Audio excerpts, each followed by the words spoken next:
The man with the unimpressive beard notices you approaching. He drops the ledger he was holding and turns to the lieutenant.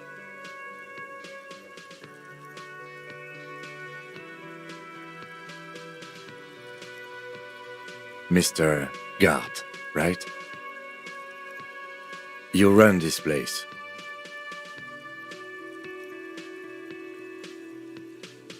Yes. I am Kim Kitsuragi from Precinct 57. This is an inter-district investigation, so joining me from Precinct 41...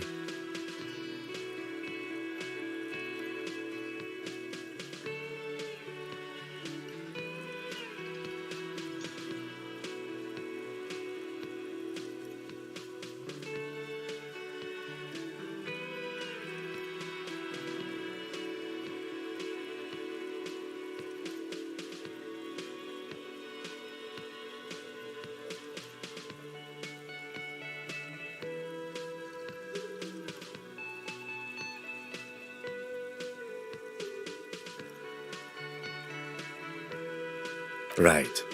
Now, I know it took us a while to arrive at the scene. It also took you a while to call us and report the dead body. It was you who placed the call, yes?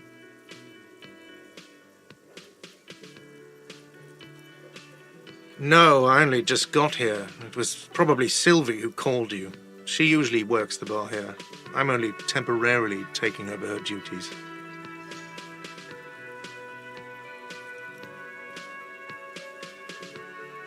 Do you have her number?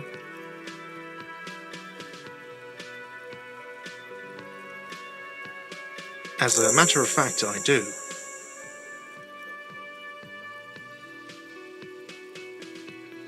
You said you just got here. From where? Are you a local?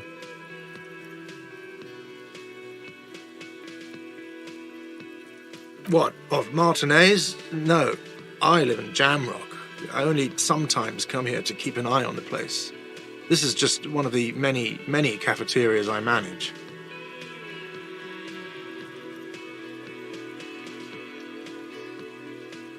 But you still know your way around, yes? In case we need directions.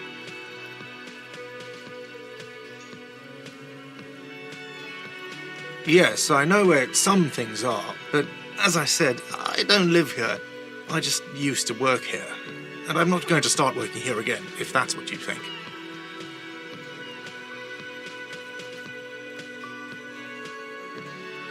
I didn't imply that. Detective.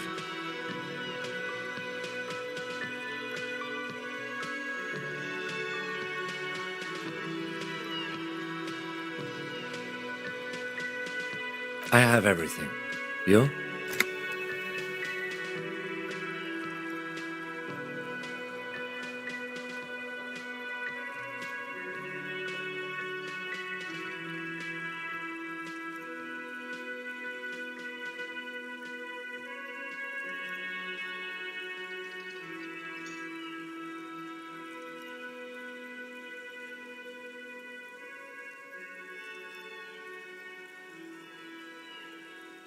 Yes, he means, do you have questions for me, like a police officer would?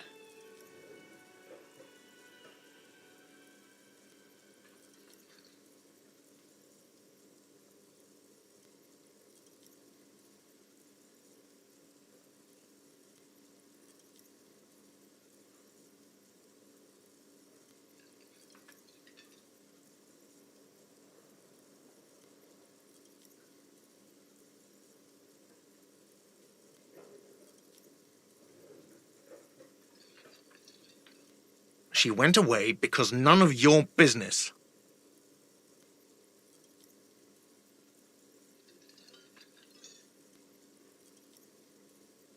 Extra fine.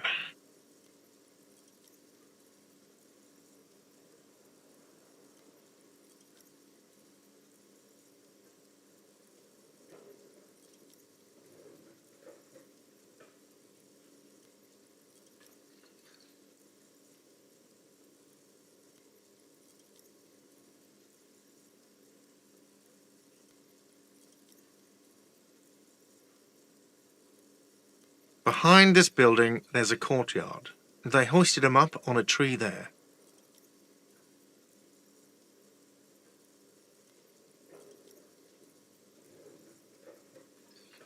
That's easy. See that door there? First you exit through that. Then, to your right, you should see a big hole in the fence. A really big one.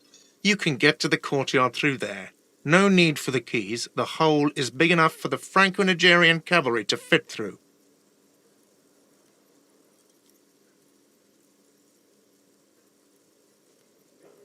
Does he want you to feel guilty of making that hole? It's implied in his voice.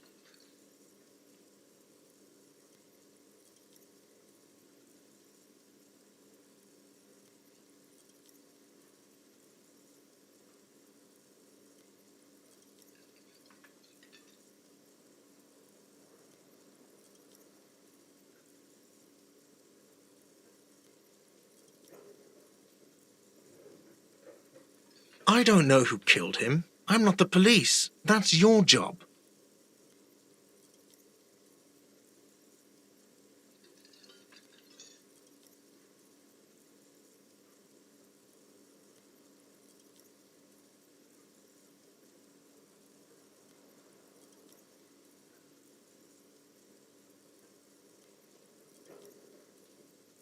What are you, crazy? Of course I didn't kill him.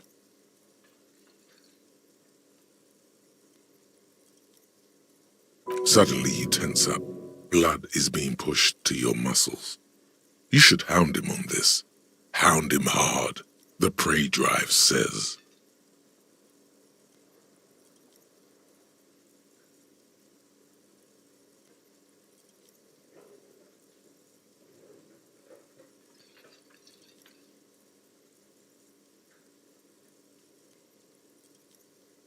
No, I didn't.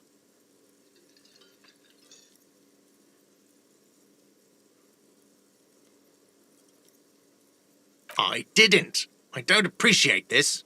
What is this?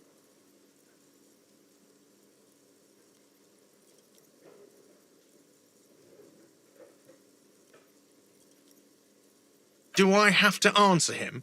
Is this mandatory?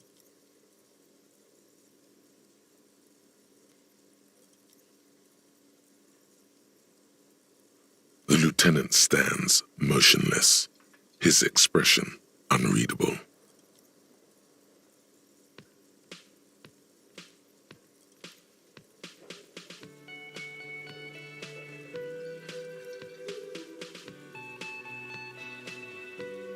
What are you, an idiot? I told you I haven't killed anyone.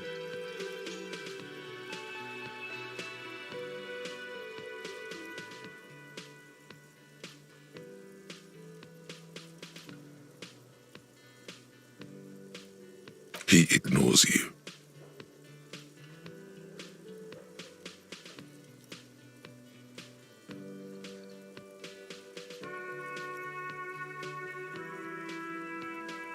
Let's go. Not so fast. You owe me 130 real.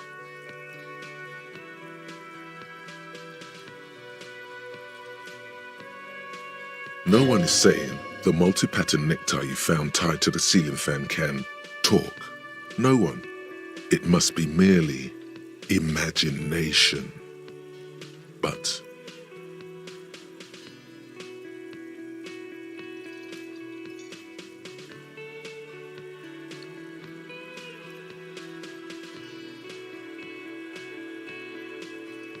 Let's bail!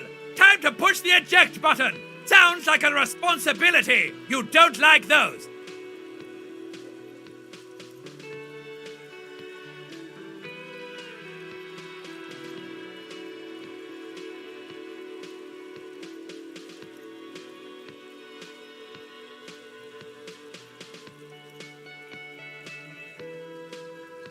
no, don't listen to him. It's madness. Just talk.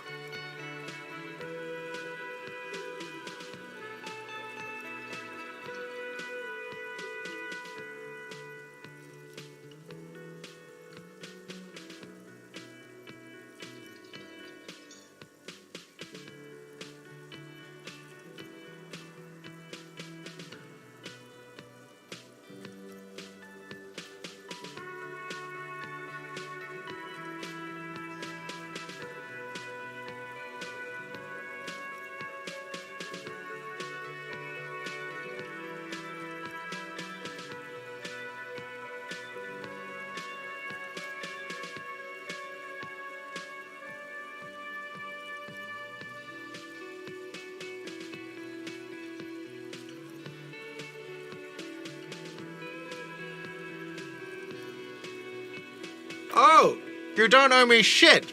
Well, officer, you're right. You don't owe me shit, you owe me money.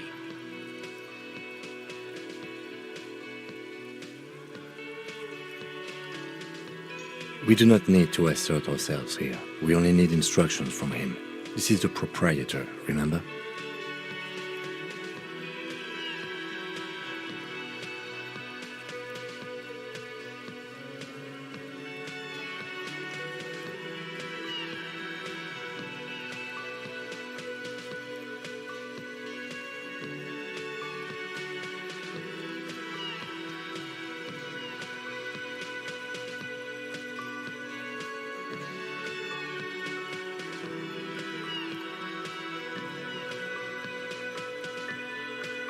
You know, I get this all the time. Some hobo comes in here or some backpacking arsehole off the boat. The next day, when they can't make their fees, they get aggressive. I just never thought I'd be in this shit with a cop. Please, just give me the money.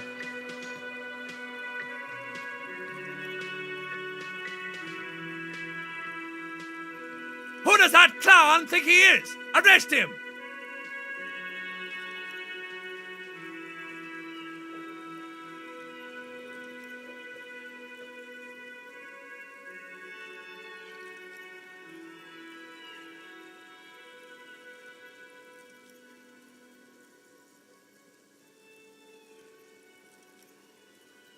Let's see. 3 nights at a tariff of 20 real comes to 60 real. Then there's the window you annihilated. The hole in the window was the first thing I saw when I came to work. So don't try to tell me you didn't. That will be 40 real in damages.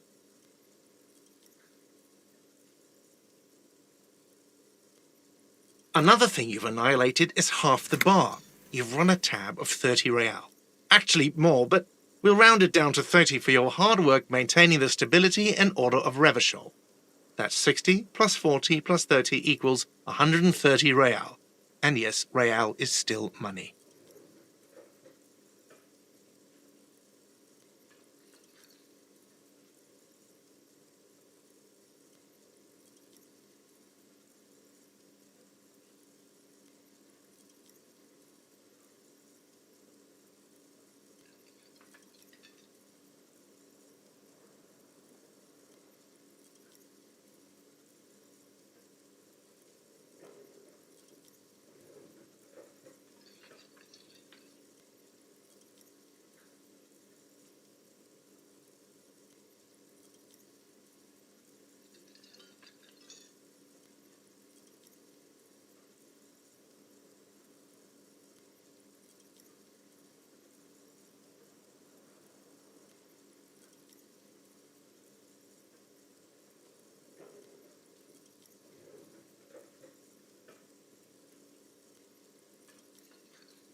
What are you, brain damaged?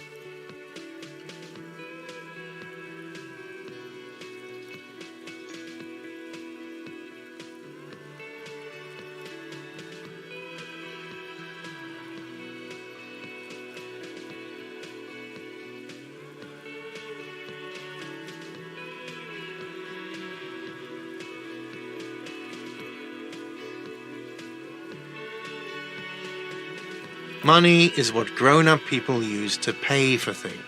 Things like this hostel room or 8 bottles of potent blend and 9 packs of Royal Extra. We use it for everything, really.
Yes, it is.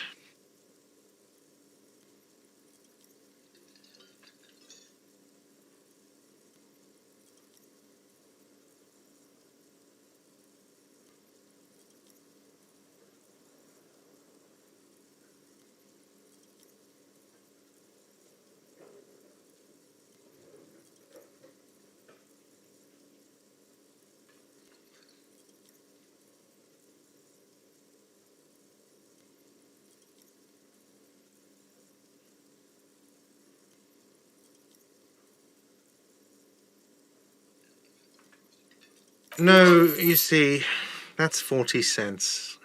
Cents are a form of currency 100 times smaller than the real. I'm not even going to take this. Come back when you have 130 real.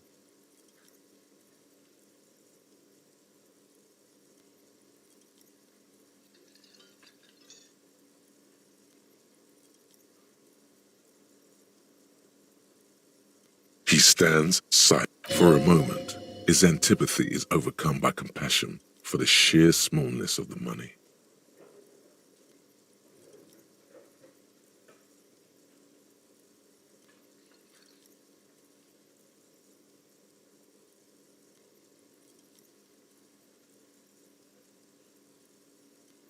He demonstratively suppresses a world-weary sigh.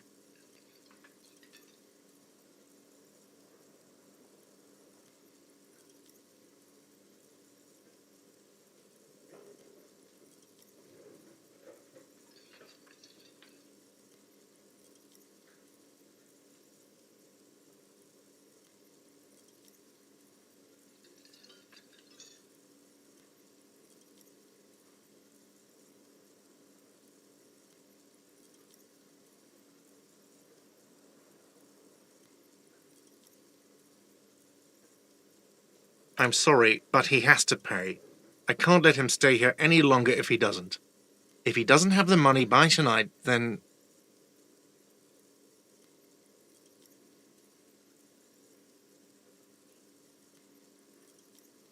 Officer, maybe you're better off working this from home for now. You live in Jamrock, right? It's not that far away.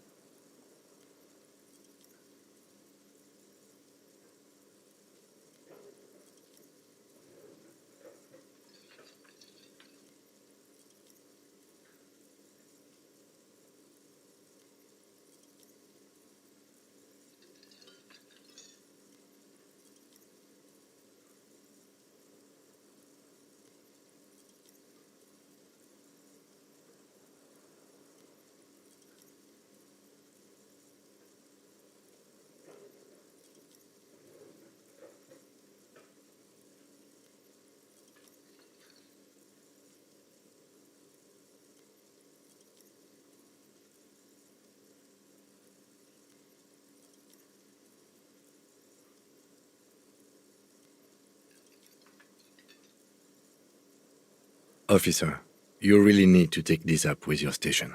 I have a shortwave radio in my car. Call them, ask for assistance. We have to get this investigation started now.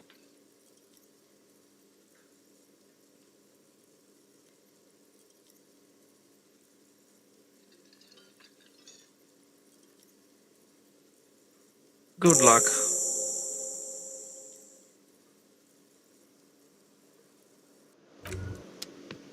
By the way, where is home? The address is coming up blank, and this place sure isn't it.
But you've been at this hostel cafeteria for only 3 nights.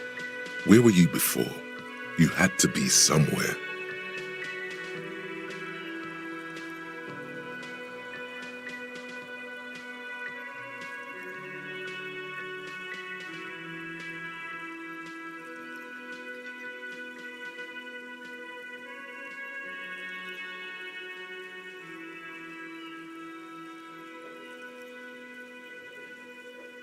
You don't really know, do you?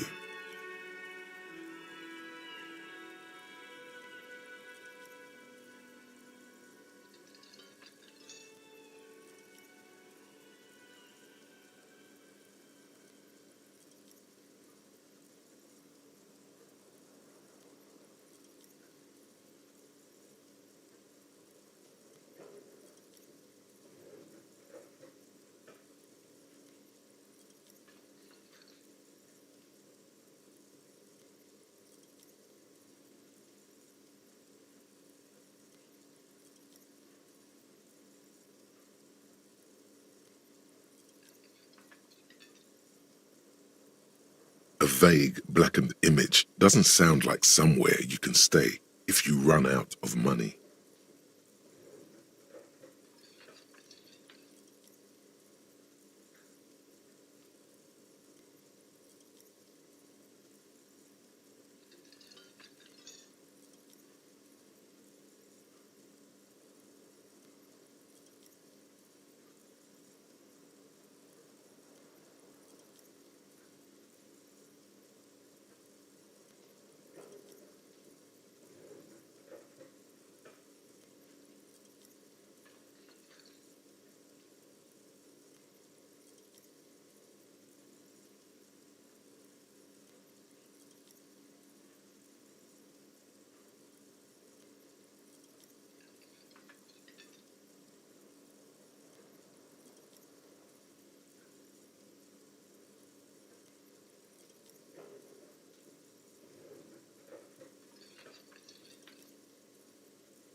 You can try.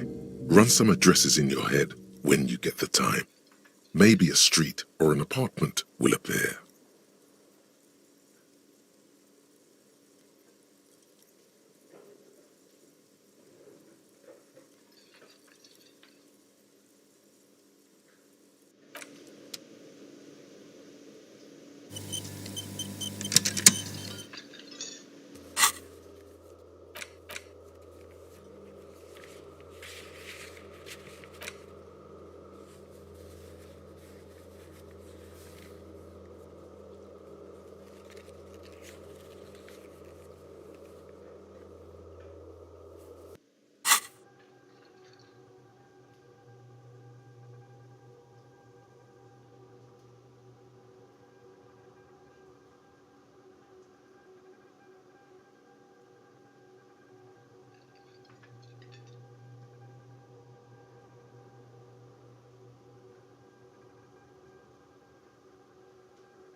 call box with a matrix of push buttons lists all the companies in the East Delta Commerce Center.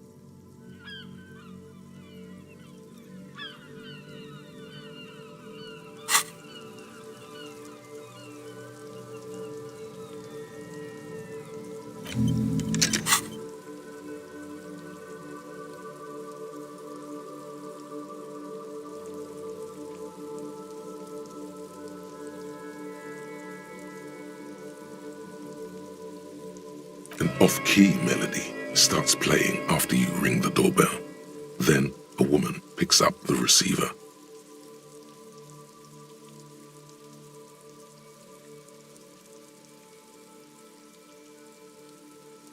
Kuno, please stop calling here. Grown-ups don't have time for your stupid games.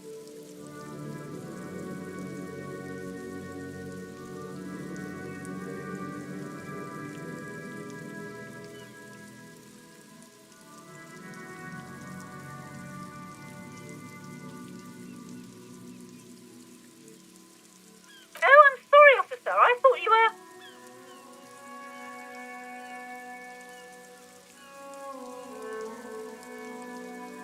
But the doorbell is broken, and the bookstore shouldn't even be on the list anymore, so I can't help you. Please don't call here again. Thanks.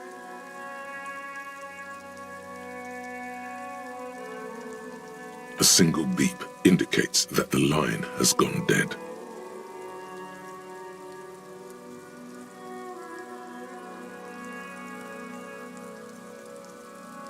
You ring the doorbell, but no. Just seeing the words Andro Orlando gets your hackles up.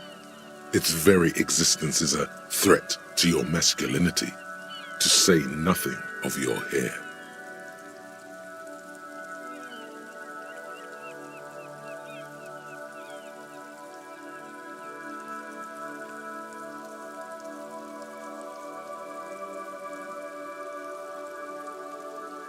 All you hear is static, but no one answers the call.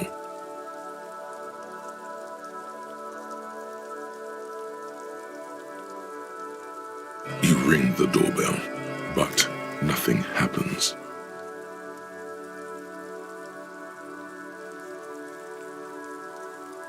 You wait for a minute or two, but all you get from the call box is silence. No one answers the call.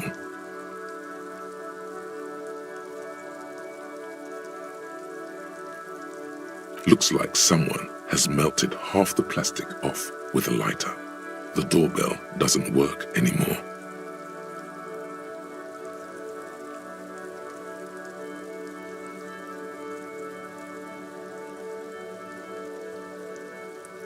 You hear static from the intercom speaker.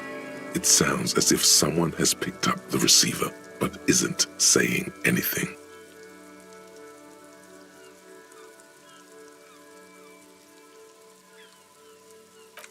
Yes, hello. This is Tricentennial Electric.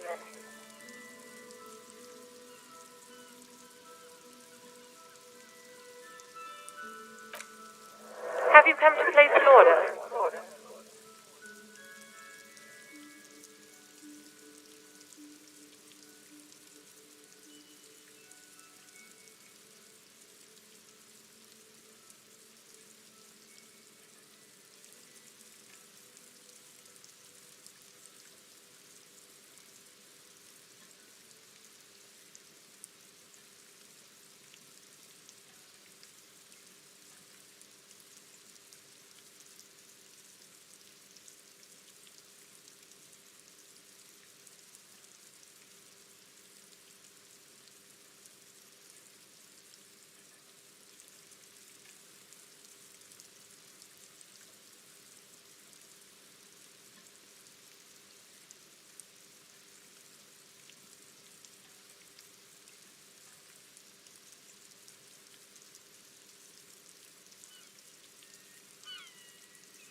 my God.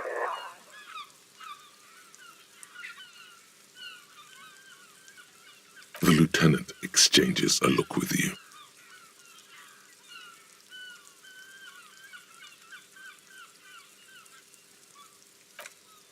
It's you. My God. I didn't think I would hear your voice here.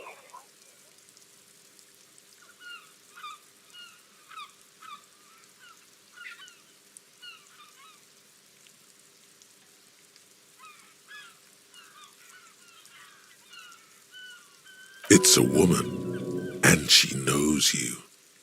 Your heart beats faster.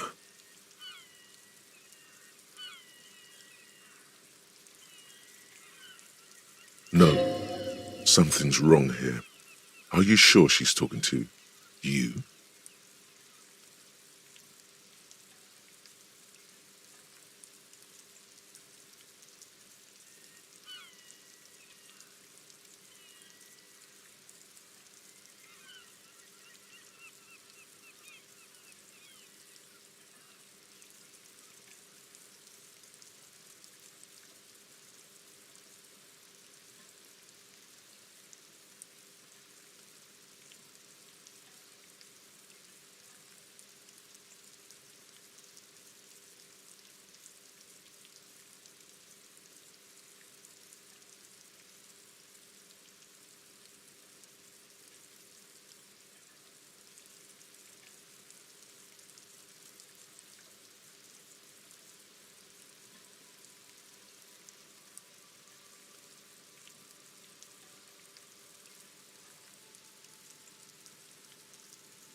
Michelle, just please.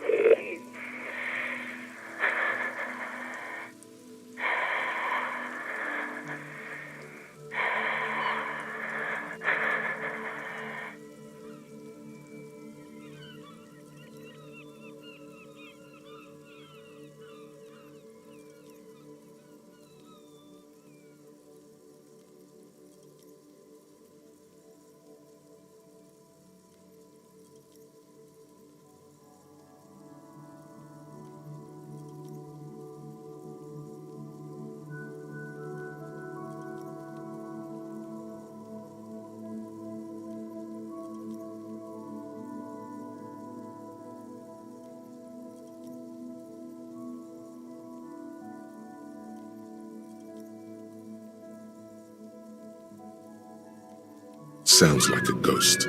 Wind blows through your clothes and you feel detached from your surroundings. Inside the building, a cold memory hangs.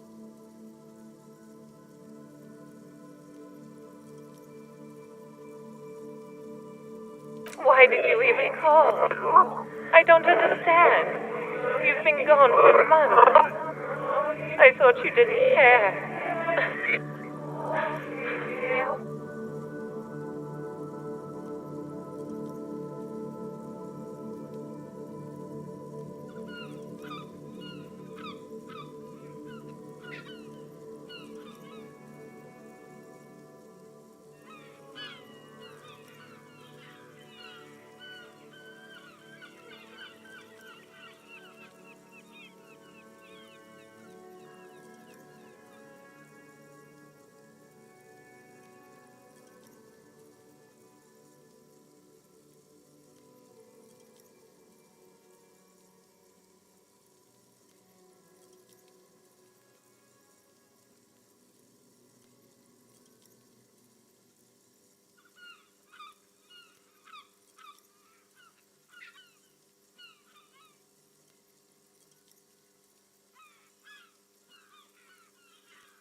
since I came to work here, it's been different. As if my mind's been wiped clean.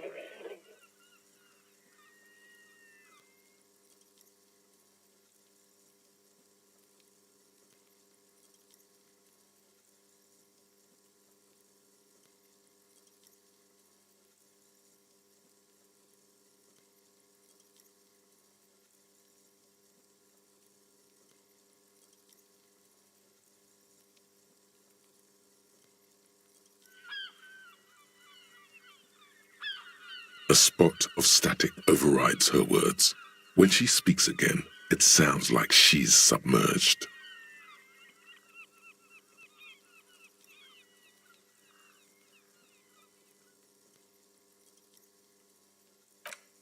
It's so nice.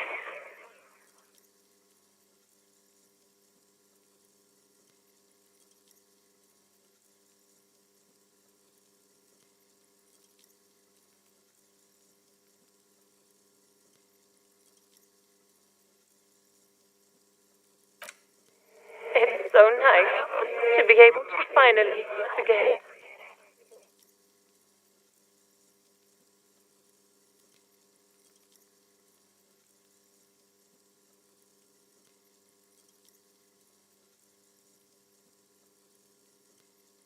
She sounds like she's about to cry.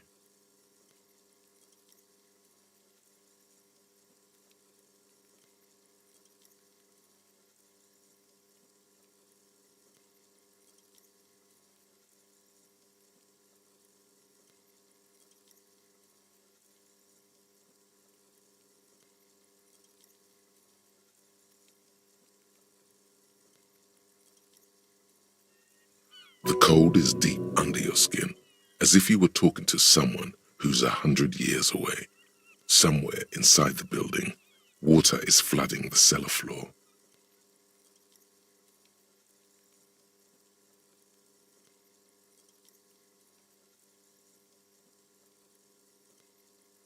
She doesn't answer.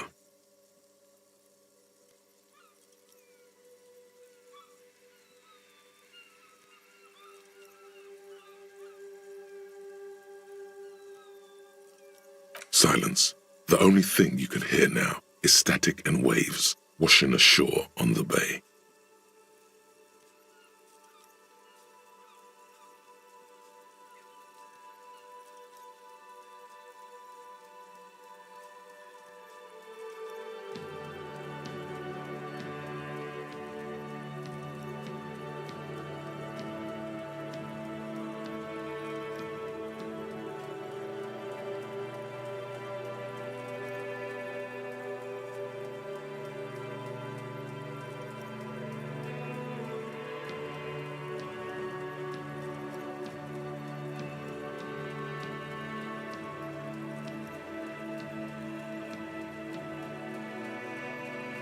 Another seagull passes by. It's getting cold standing here, staring at the silent call box.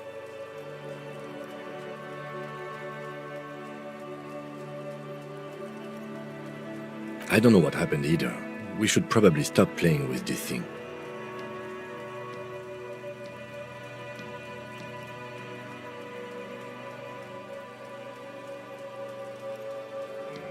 You press the number sign on the keypad that terminates the call.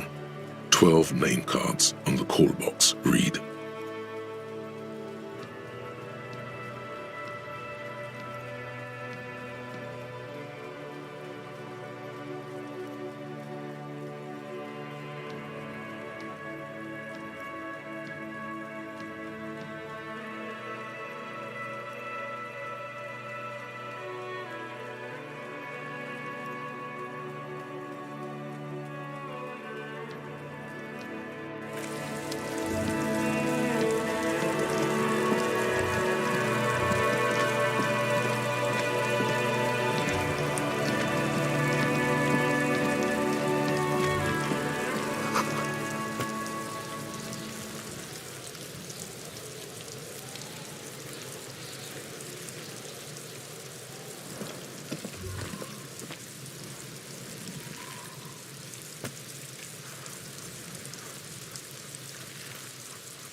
Kuno's got this.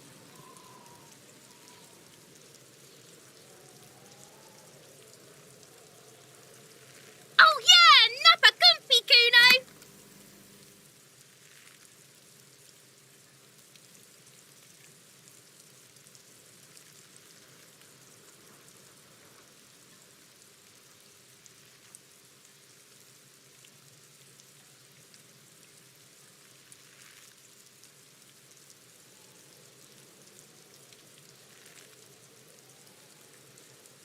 Right in the dick, Kuno! Get him right in the dick!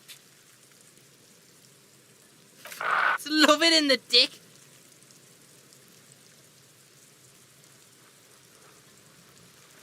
The boy is sweating profusely. His eyes are like two black holes and his jaw is twitching as if trying to break free from the empire of his body.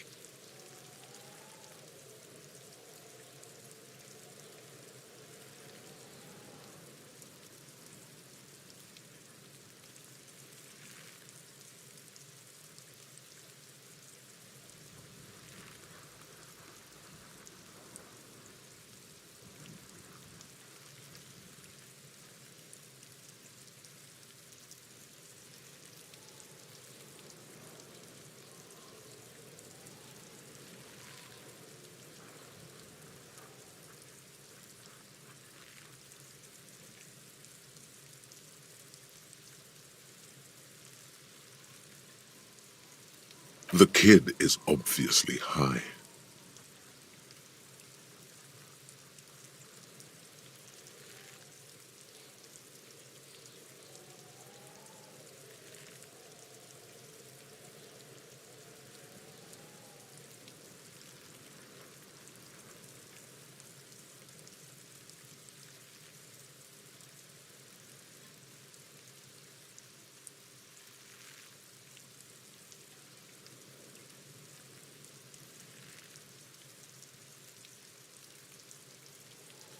Can't talk, pig. Shit's coming up strong. Throwing rocks.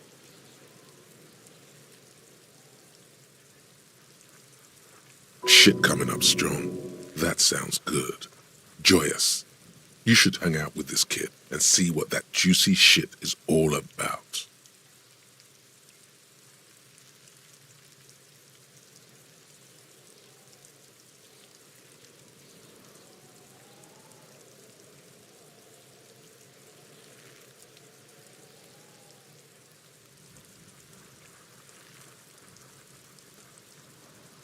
Yeah, Kuno!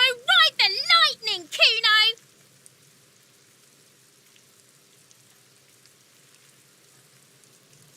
Kuno's riding it, see?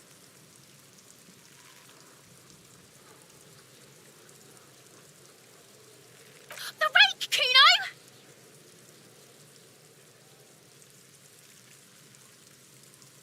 You should throw the rake at him, Kuno! The fuck does Kuno know what a rake is? Kuno's not a gardener.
There are several footprints in the mud, left by work boots.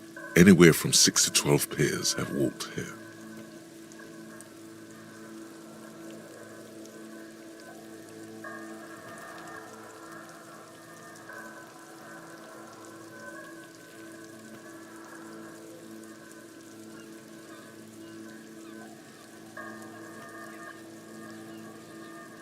Heavy workers' boots with reinforced toes and hobnails all over the yard.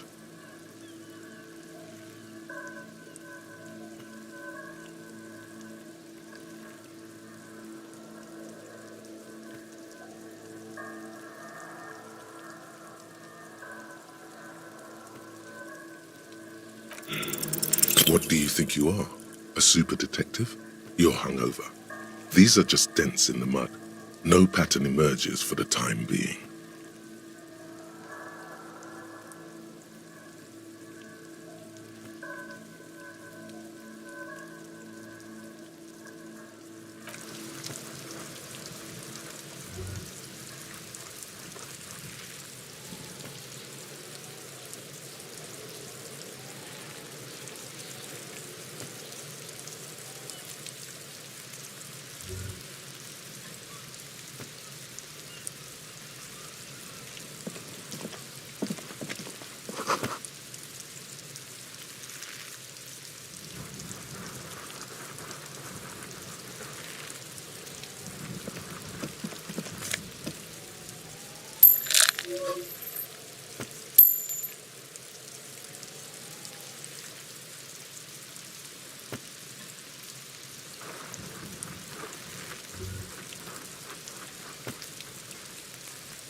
An inconspicuous pile of the roofing material, Eternite.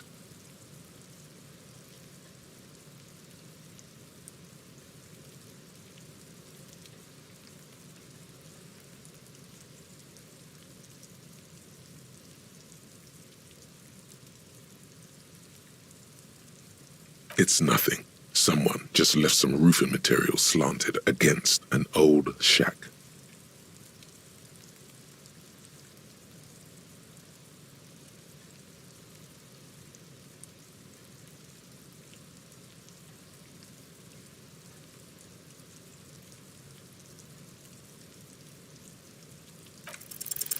Because there's a secret door hidden behind the panels of Eternite. That's why they're too orderly.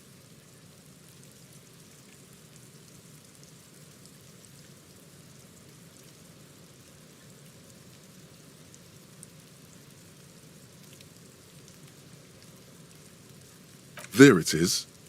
You see a shabby little door.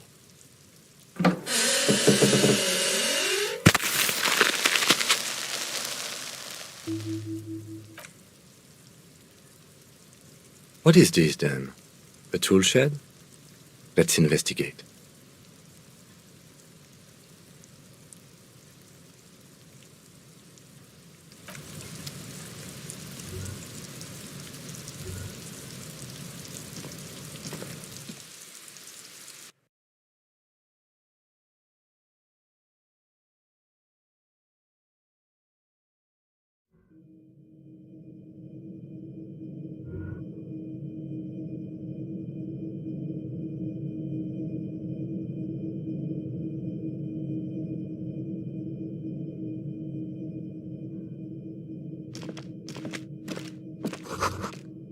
Be still, my beating heart.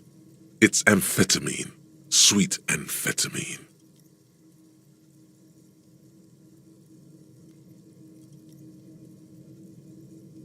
The lieutenant isn't studying the powder in the mirror.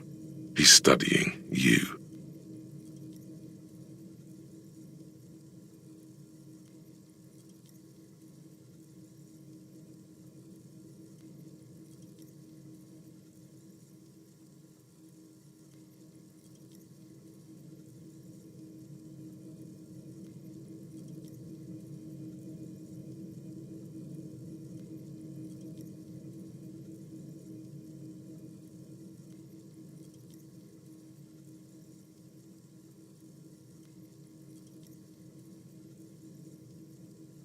Perhaps not. This is below our pay grade, detective. However,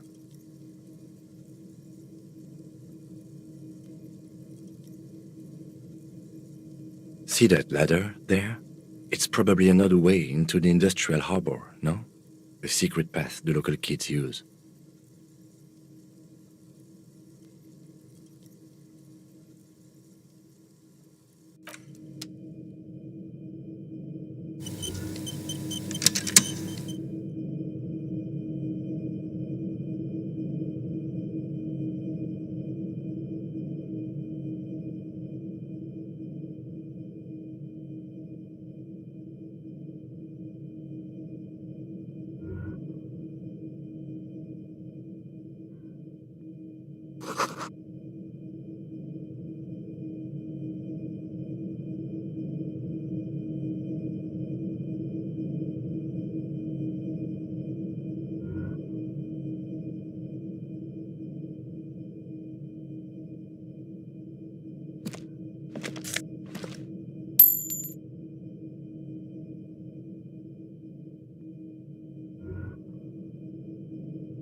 The corpse looks at you with bulging white eyes.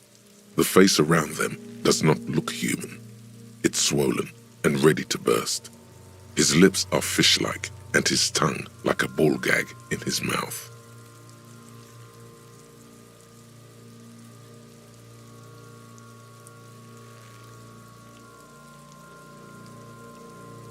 You seem to be holding your breath.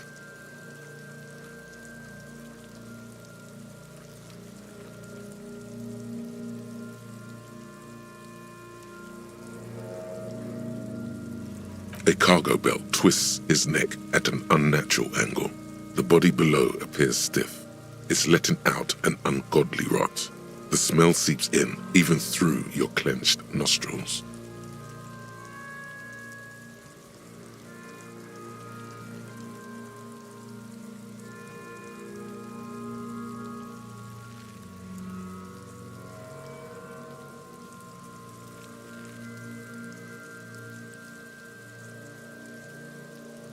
Active decay. It's okay to throw up, officer. No one is judging.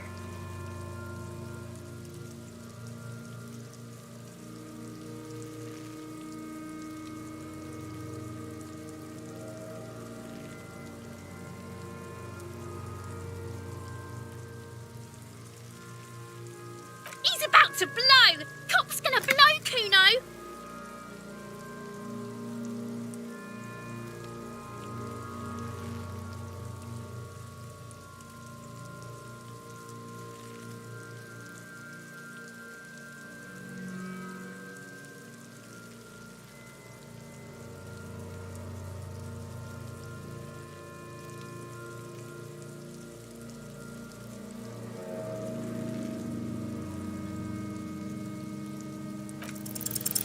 The smell is repulsive. It pushes in from your mouth, more instant and more familiar than anything you'd expected, more fever than odor. It fills your mind, flushing you from within.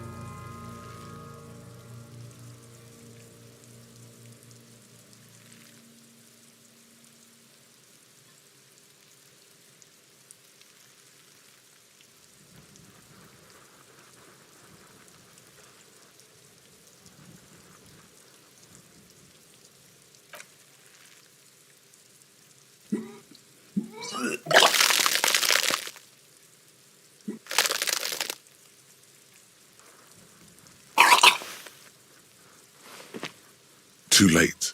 It's impossible to keep in. Your body curls and pushes it out, burst by burst.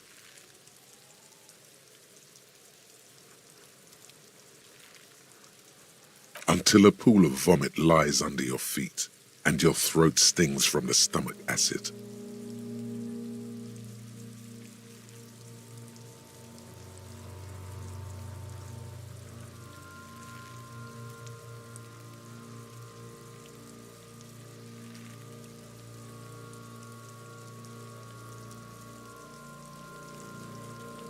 Keep it.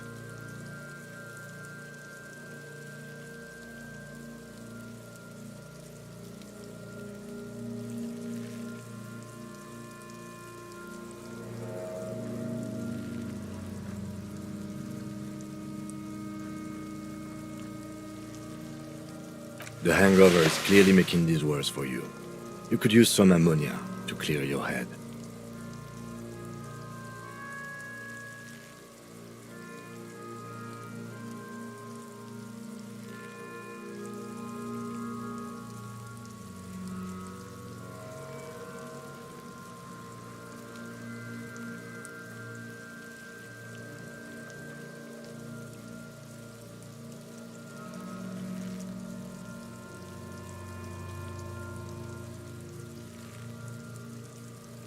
If you can handle the headache, some officers use it to deal with cadaverine odor.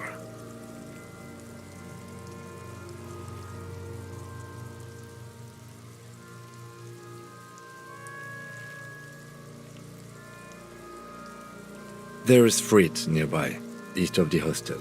They usually have a small apothecary. If they don't,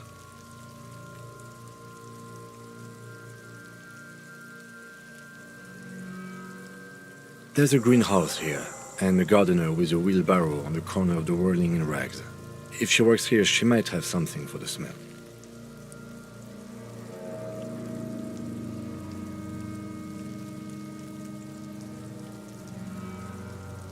Acquiring ammonia will provide a modifier to the white check. Modifiers make checks easier and allow you to retry them.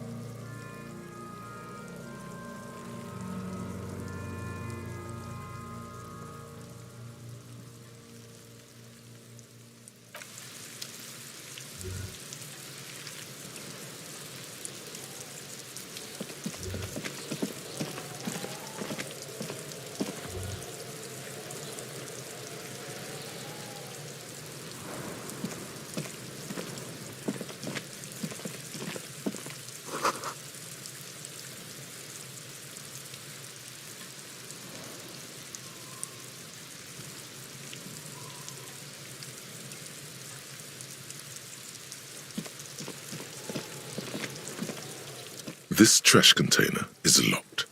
The sliding lid has a padlock that says, "Whirling in rags."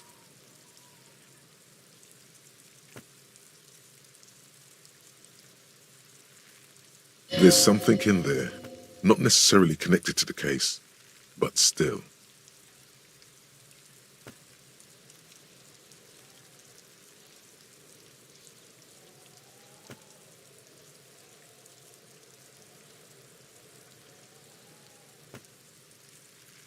The body is downwind from here.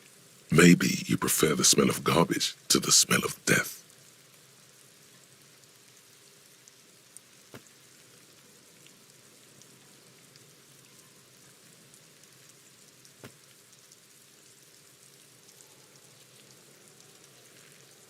Trash, food waste from the cafeteria. They lock these containers to keep the derelicts from flocking in. Could be evidence too.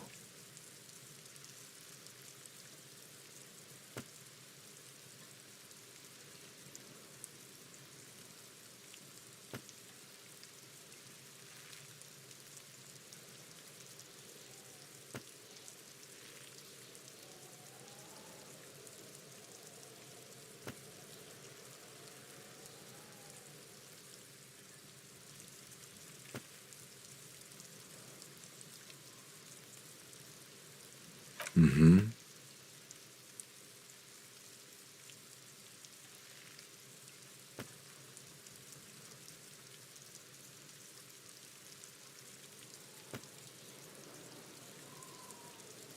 We could try using a pry bar.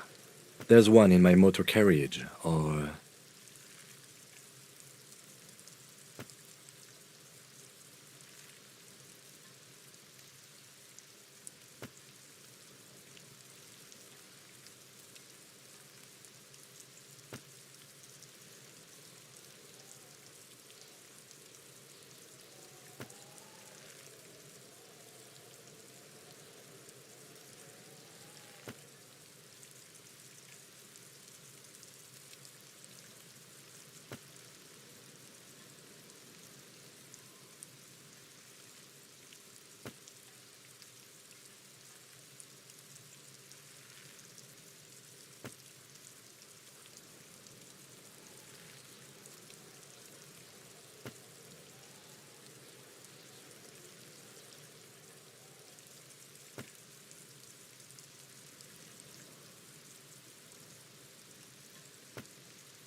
Or we could ask for a key from the manager of the Whirling in Rags. He probably has one.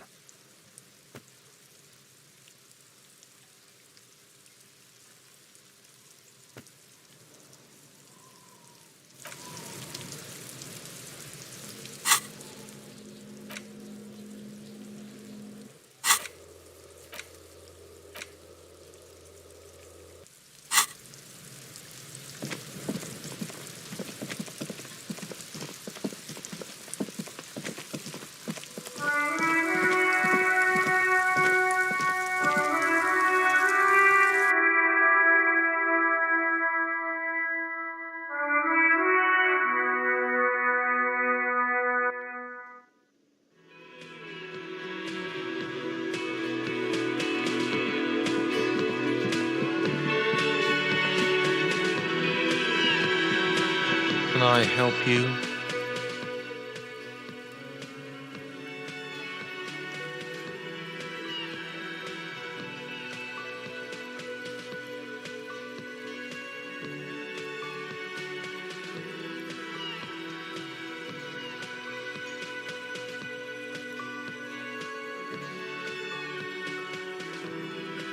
Mine? No, it belongs to the Whirling in Rags.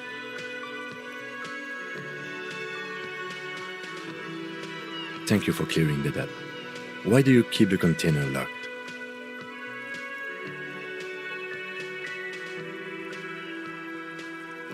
Why? To keep the hobos and drunks out. That's why. And the neighbours too. They put their trash there and they don't pay for the garbage company.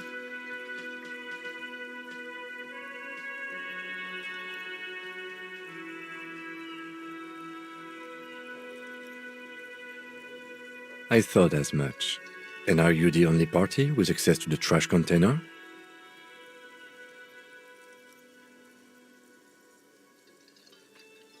Well, yes. Us and the garbage disposal company.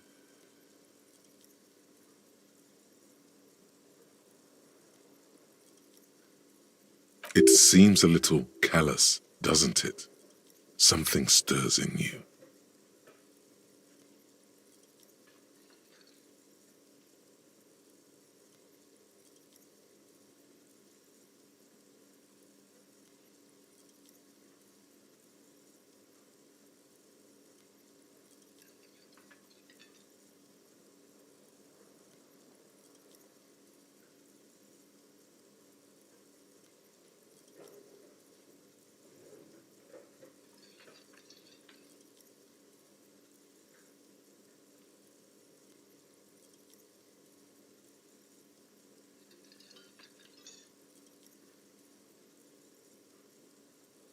Prod at him and find out.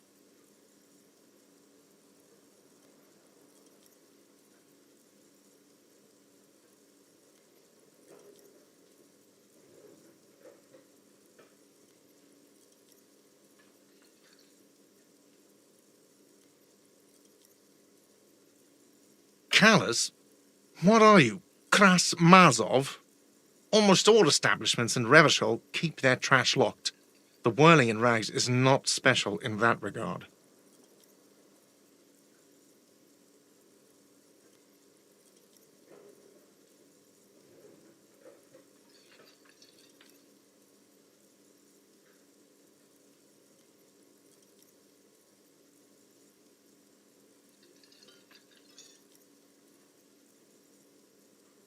What do you need them for?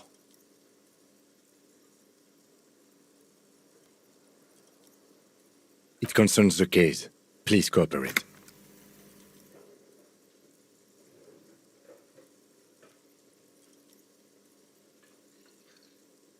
Just bring them back once you're done, please.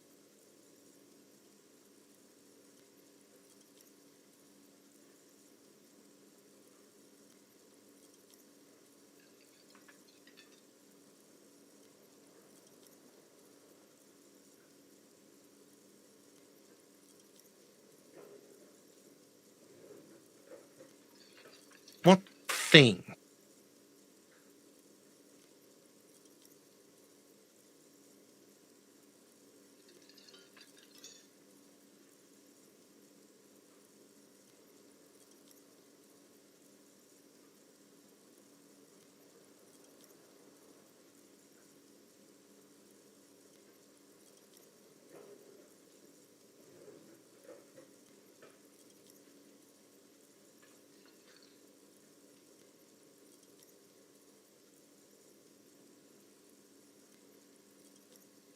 Yes, not the whole damn union, thank God.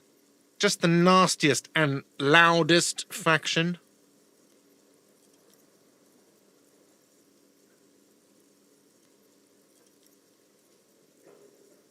They come here in the evenings. Dumb, unruly types. Think they're big shit. But they're good customers. They place big orders and always pay on time.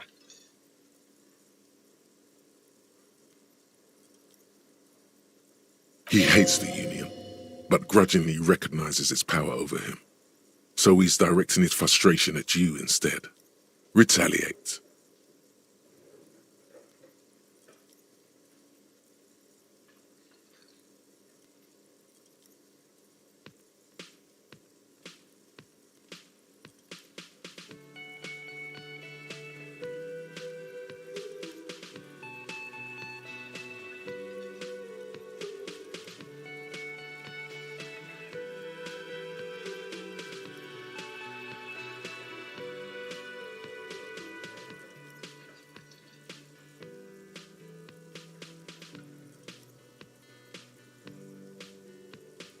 I don't. I'm simply providing a service, or really facilitating the offering of services to paying customers, and it doesn't matter. I don't have to explain myself to you.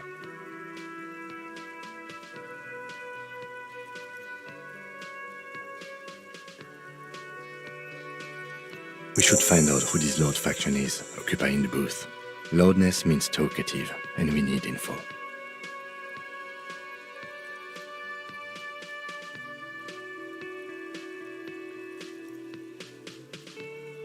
We don't.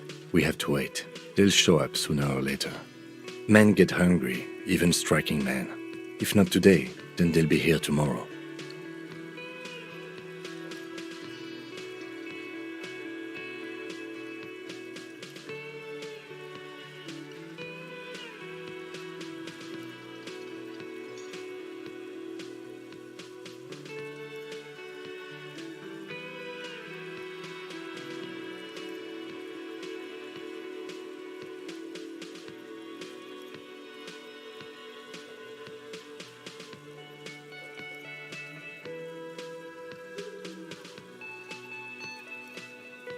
What?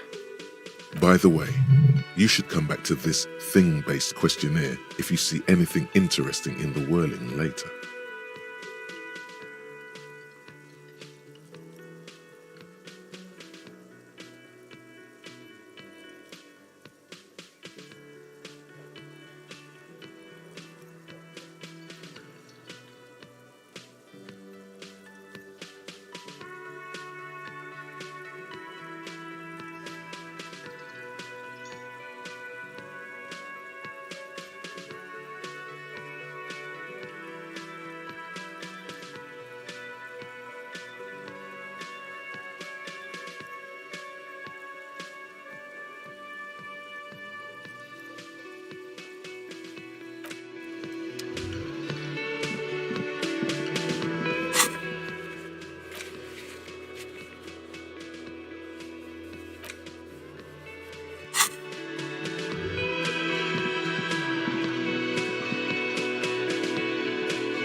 The RCM in Martinez. What can I help you with?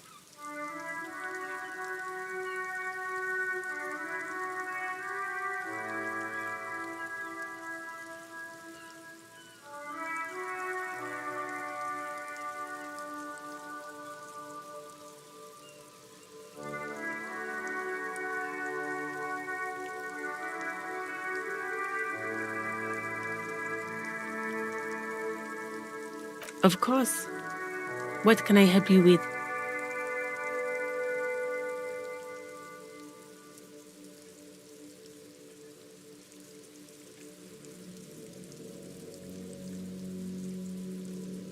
Sure, I'm done with it.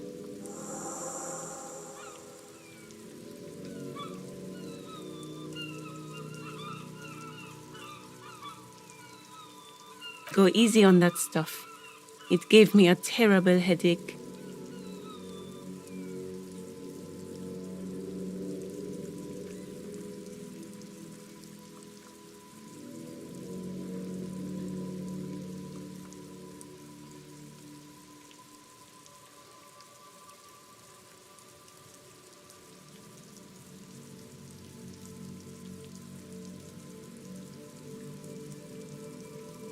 Of course. I won't hold you back. Her gloves. You get the feeling that you need them. You have a dead body to deal with after all.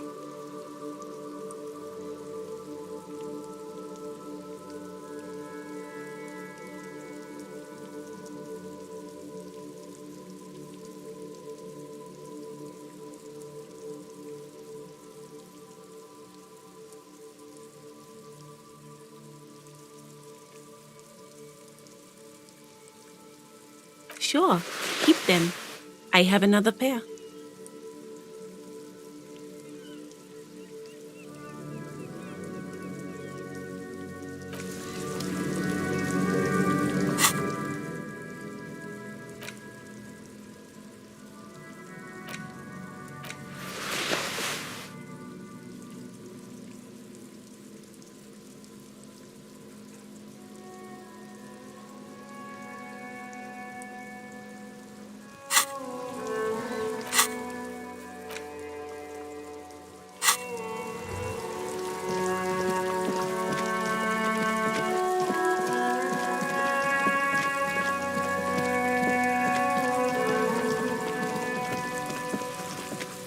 There he still is, looking right through you with his white eyes. The body below is entirely dedicated to that corpse smell.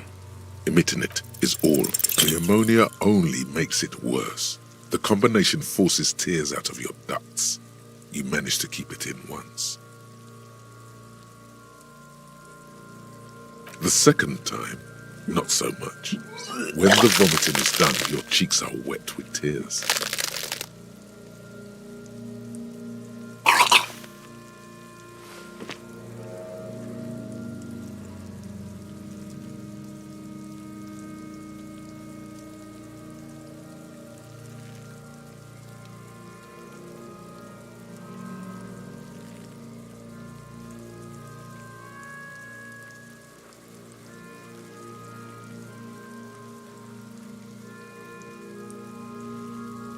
Are you okay, officer?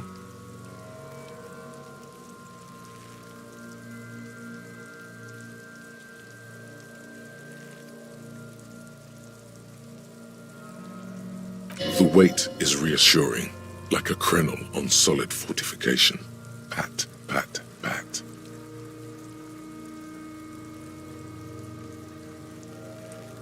You're facing tough odds here. It's aggravated further by alcohol withdrawal.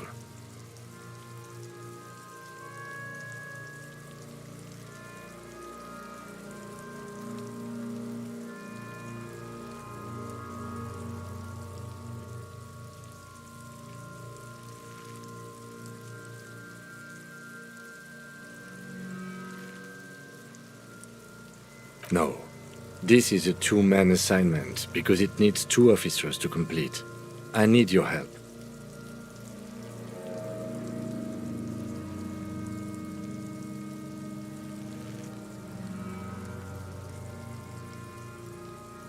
You need to get your shit together.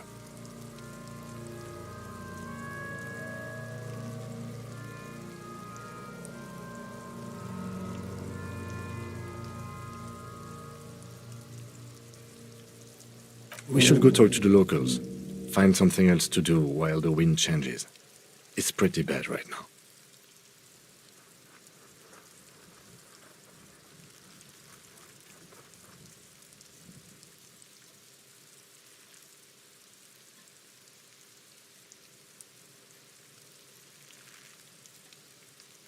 You've gained a thought.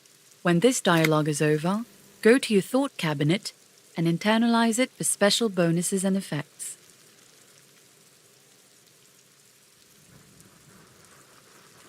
Give it half an hour. Get yourself together. Then come back and have another go.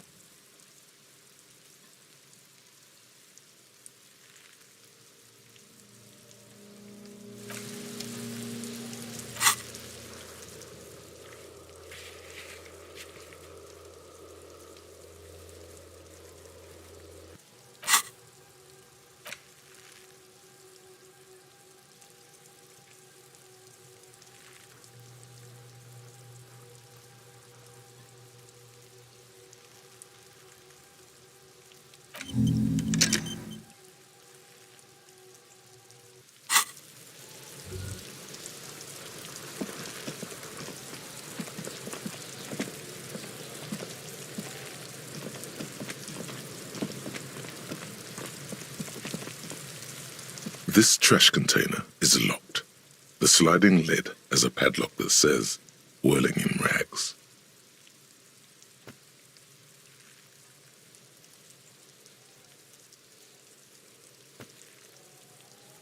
With a well-oiled crack, the lock pops open. It should now be possible to simply raise the lid.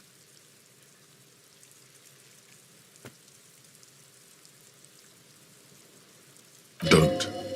Maybe you shouldn't.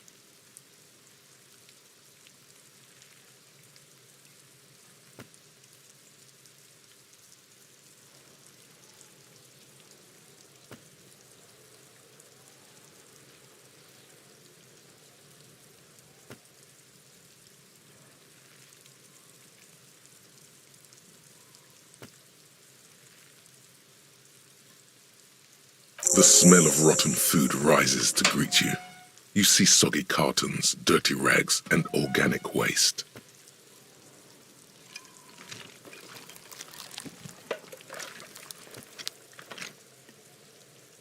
We're just in time. This hasn't been emptied for over a week.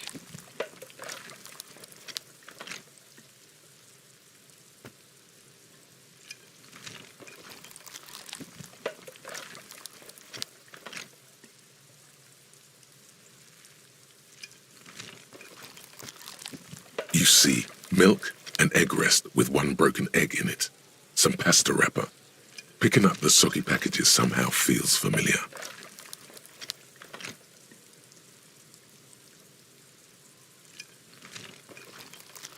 A box falls into pieces in your hands. Batiste Soleil cereal. There are plastic pasta packages below. And turbo noodles. Nothing of note, however.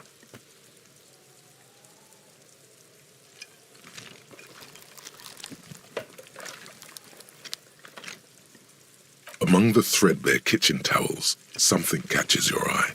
A pair of denim trousers.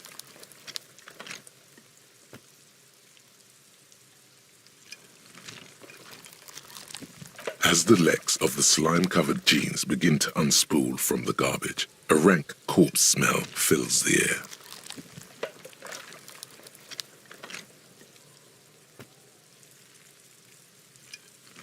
The victim's clothes? Cadaverine odor is faint. If these belong to the deceased, they were removed when he was still in the early stages of decay.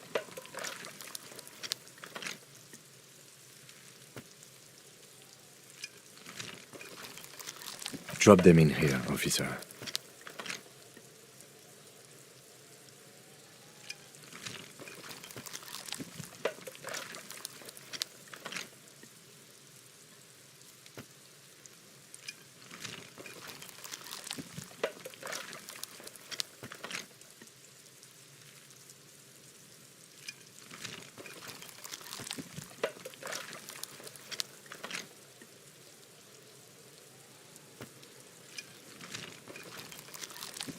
Guitar-marked blue jeans. Pockets empty or emptied. He wore them with a belt, too, a white belt. The loops appear stretched, but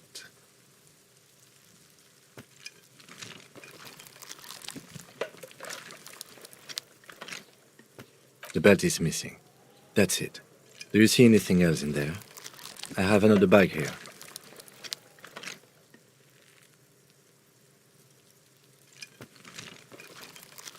Something slimy catches your eye.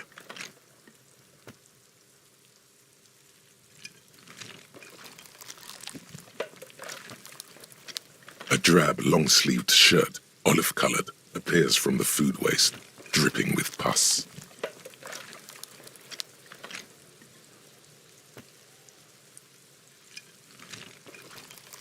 This is a military-type overgarment. No label or serial number. This is the kind of rib-knit shirt that's worn over light armor to conceal it in an urban scenario. Anything more?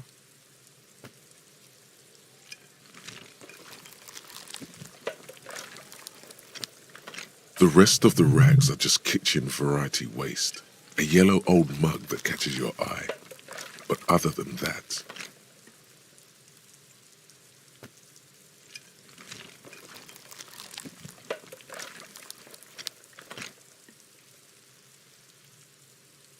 All right, we should go to Gart again and ask if he knows who put the clothes in the trash.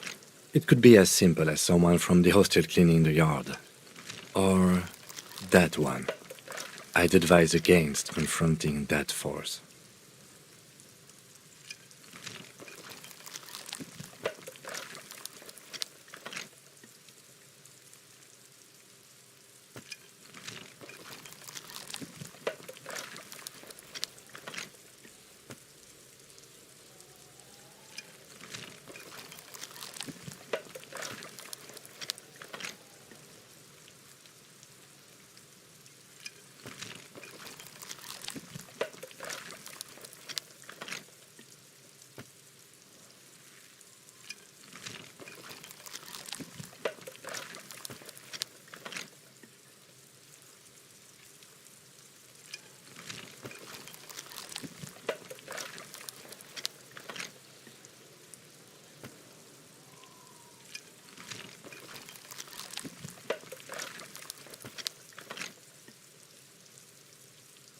Not really.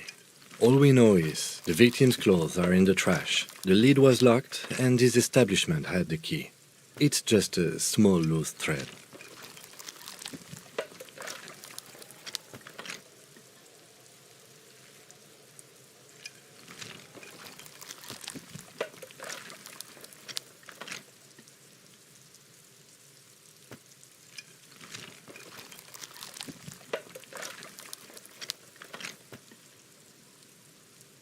The lieutenant nods, then looks back into the trash container.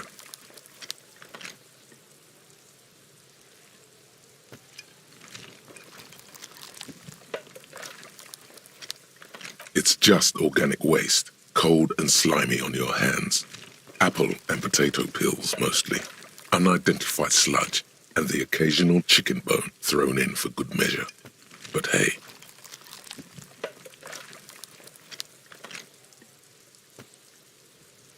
nothing. It's nothing. Nothing more to see here.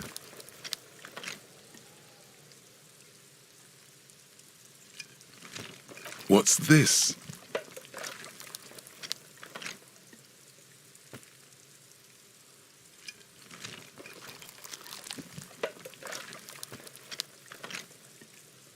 A blue piece of plastic sticks out from the apple peels. It's shiny. Looks like the corner of something.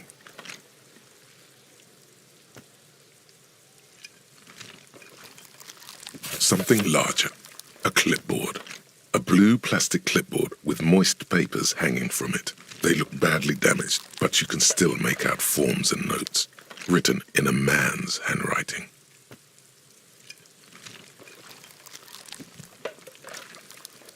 Officer, is that your paperwork?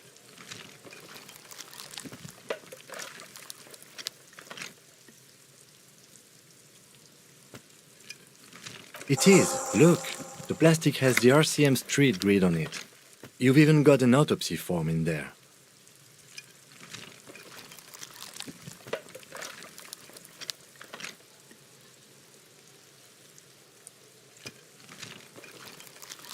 If you don't mind me asking, how did this get in the trash?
Boring. Try dangerous. You should do a thorough inventory of that. Be sure some has not fallen into the hands of the RCM's enemies, organized crime or worse. Official notes sometimes contain informants' names, even undercover operatives.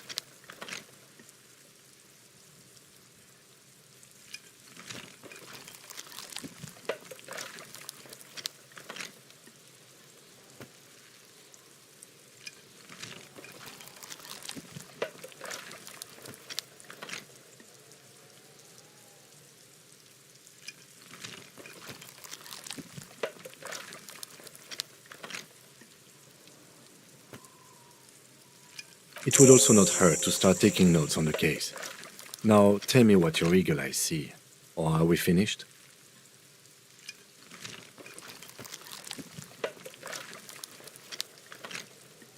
Some items, such as the ledger you found, are interactable. Go to your inventory and select the Interact tab to read your paperwork.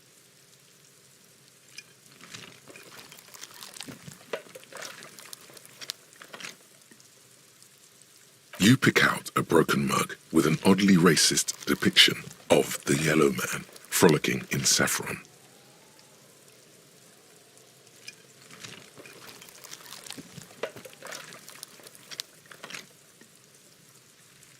Only in its social sensibility.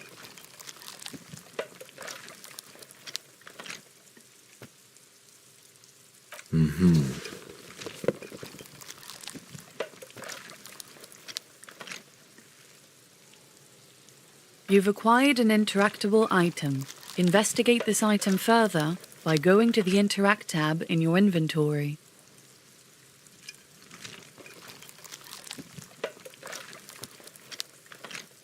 The container sounds a muffled gong.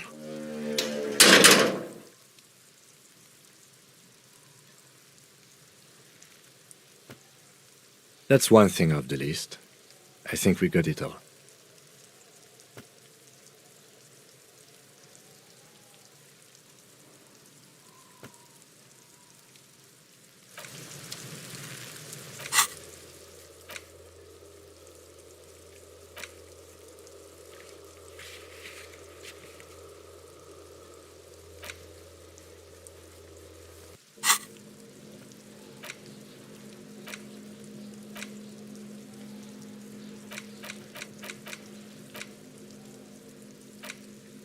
It's the ledger you found in the trash. A pitiful cabbage of white and yellow papers hanging from plastic board, barely held together by a metal clip.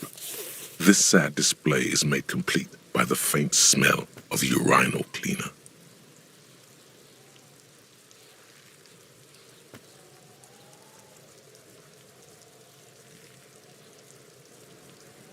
There's a piece of toilet paper, or is it cleaning tissue? No, it's toilet paper, desperately sticking to the back of the blue plastic clipboard.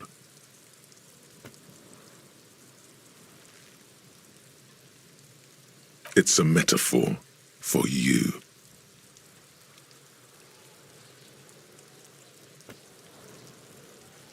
Below the pathetics, terror. Do not look into its blue heart.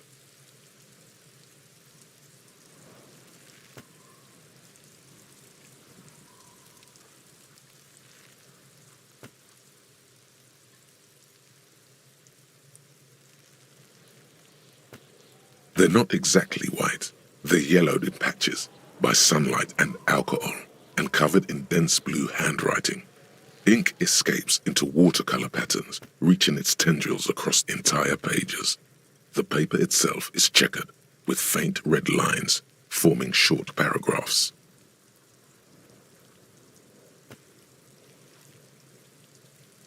Once in a while, there's a red stamp that exclaims, "Case files, commit to paper."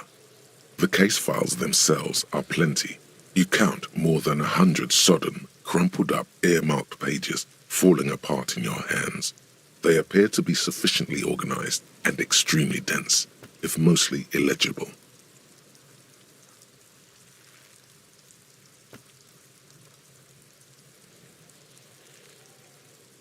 Work, strife, poverty, the Jamrock Quarter. These are handwritten logs of investigations dating back to January 51, this year. The exact number is hard to estimate due to missing pages and an odd naming convention. But there are at least 20, maybe 30 cases undertaken, not completed, mind you.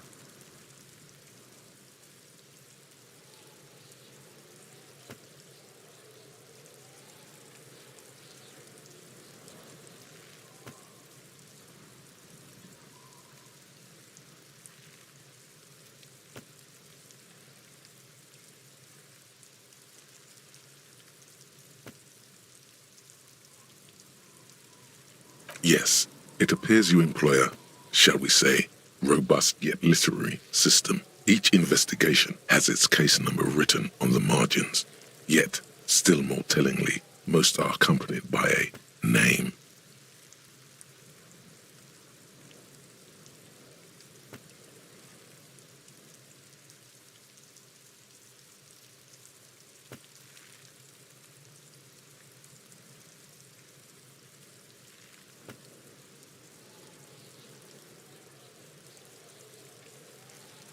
Yes, all caps.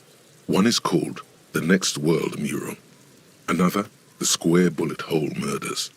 Another yet, The Unsolvable Case.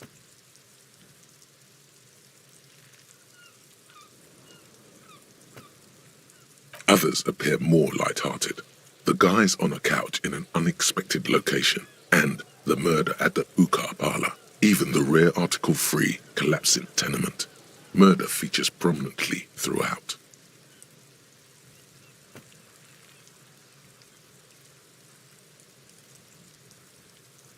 You like this grimy murdering, don't you?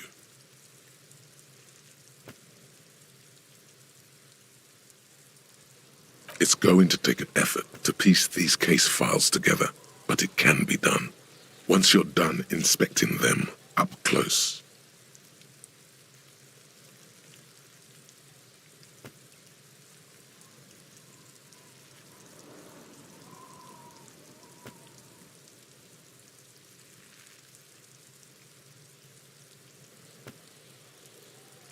You mean the alphanumeric? Officer, precinct, time of arrival at the scene?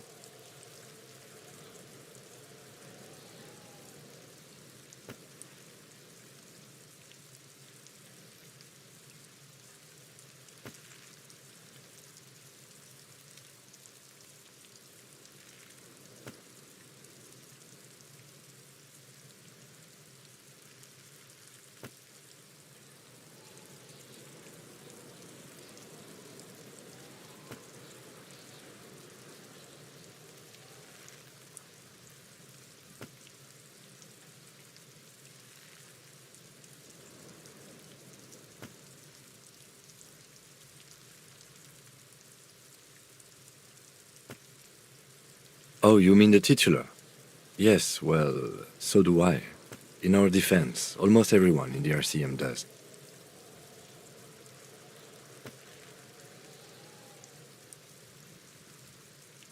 It's a holdover from the early days of the RCM, right after the revolution, when the organization had little idea how to do things. It persists in an unofficial capacity. Officers use these titles to refer to their work among themselves.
Again, in your defense, I seem to have named one the man with the hole in his head. That was a real person. His death was real. Still, I named it that, to amuse myself.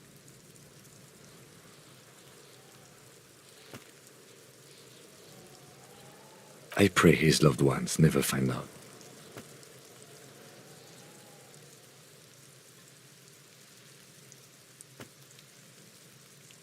Rail spiked through the head. He died. It was a workplace accident.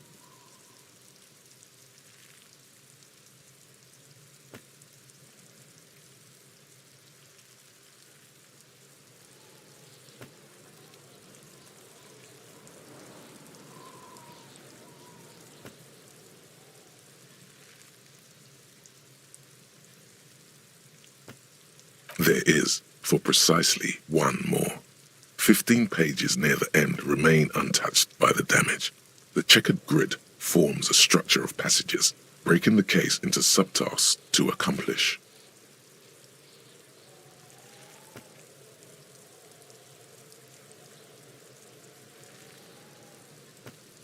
The tasks you've completed flow out of the pen in a brash freehand similar to the rest of the letters. The wording comes easily. It's almost robotically simple. A language developed for mental rigor and simplicity.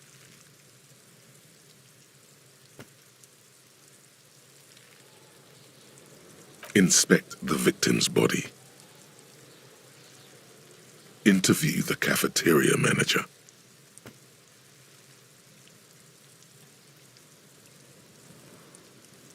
A satisfying slash sounds across the paper. You're done, it seems to say. And you, and you.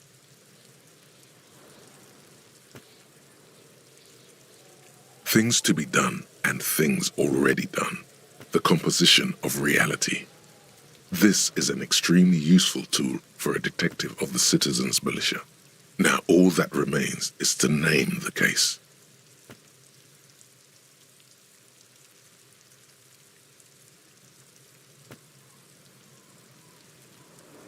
No, actually.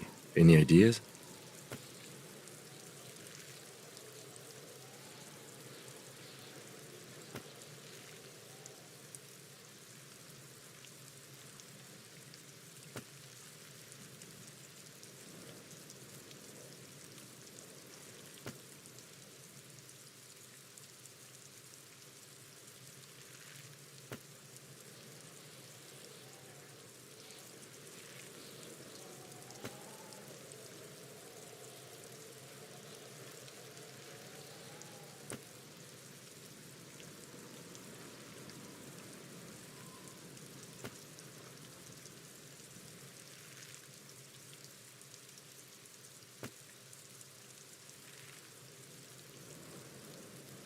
Great. That's great. That's actually what I was thinking too. The Hanged Man. Good, strong name. We have a very good name for the case now.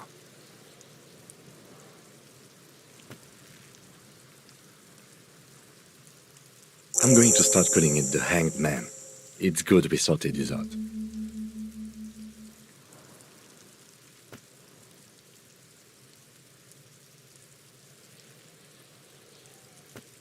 You don't exactly close them, so much as distance yourself from the smelly papers.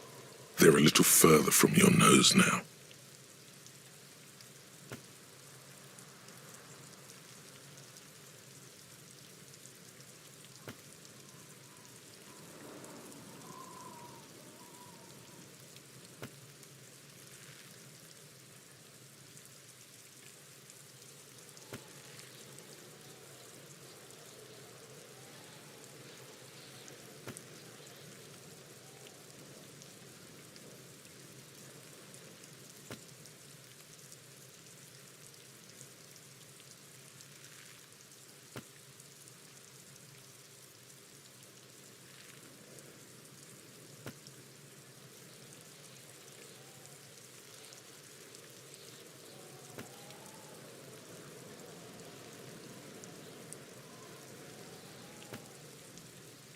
In the back, you see thin, translucent copy of paper.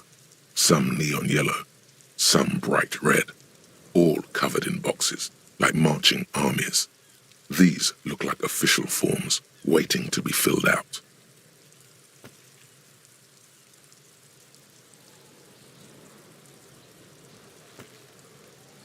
Three.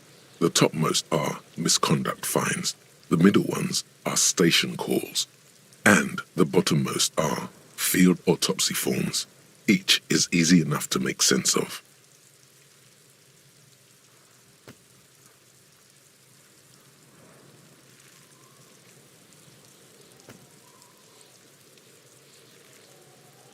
A dozen pages of thin copy paper, bright red in color.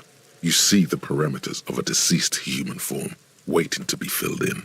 Age, sex, condition of internal organs.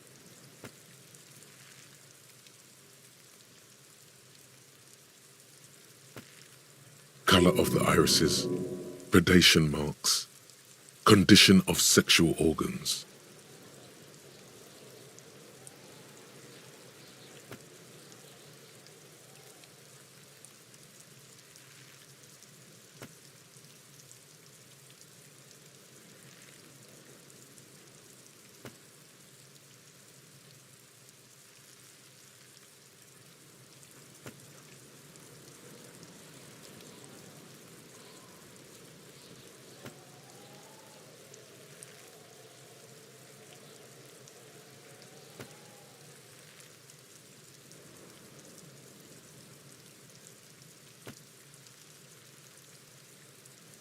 The rest of the stinking cellulose is much worse for wear. Being sandwiched between the board and the rest of the paperwork must have spared the fragile copier paper.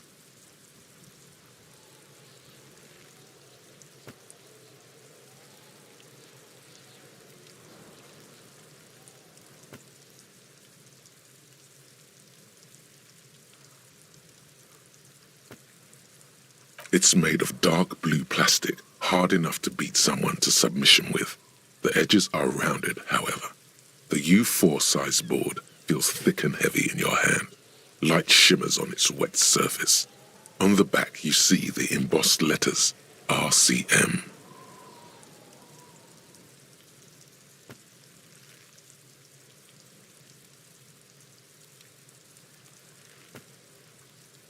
Something rattles inside, ever so lightly. Is there a hidden compartment?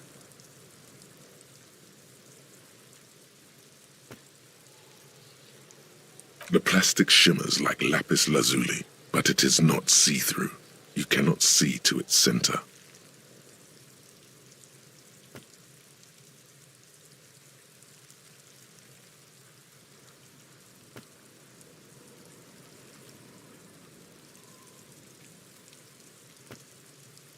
Blue.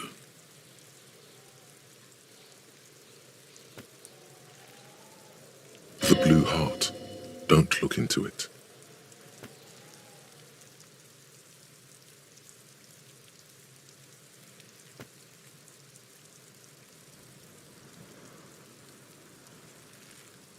With your hands, you 4-sized pages hang from the clip screwed to the top of the board.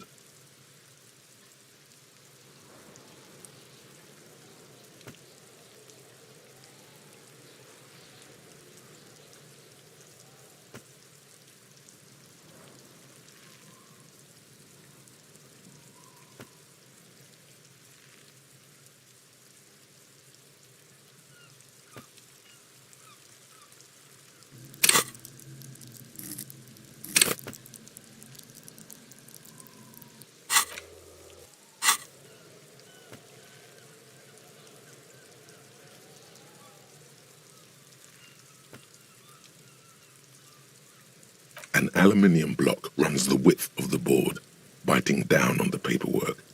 Its crocodile teeth are the only thing keeping the papers together. A regular pencil, the tip worn down to nothing, has been attached to the clip.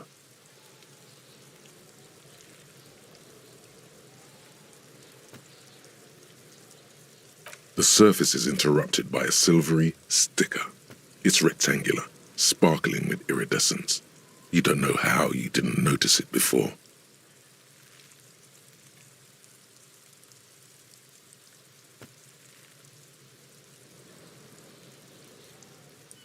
What? That thing. It's a halogen watermark. We use it for adding information to RCM property.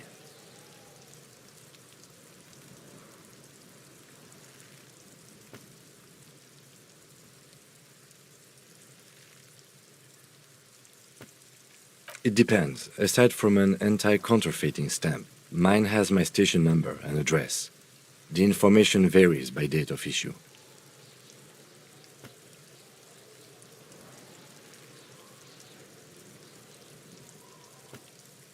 How many years you've been on the force, he's thinking.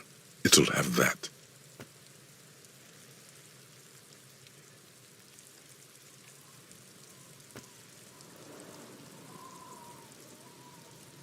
Any capable light with the right wavelength will do.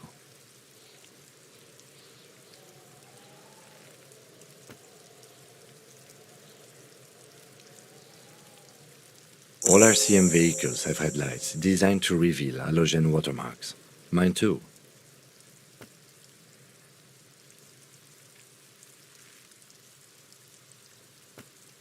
This means you can read the watermarks if you just turn the lights on. Okay.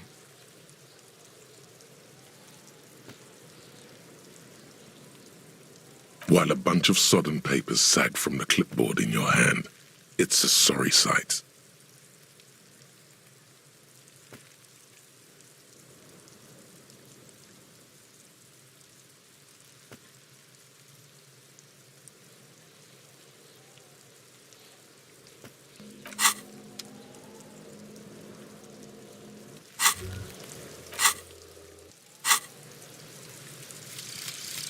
Volumetric shit compressor. Bizarre scientific news from Revachol West today, where a police officer's shit has been observed at a pressure of around 495 gigadecimals. These metallic hydrogen levels of shit togetherness were thought to exist only at the center of collapsing stars, not law officials.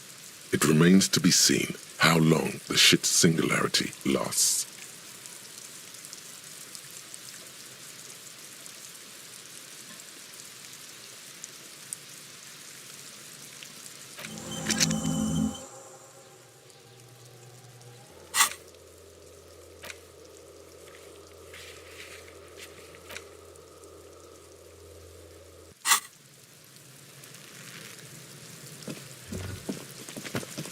There he still is, looking right through you with his white eyes. The body below is entirely dedicated to that corpse smell.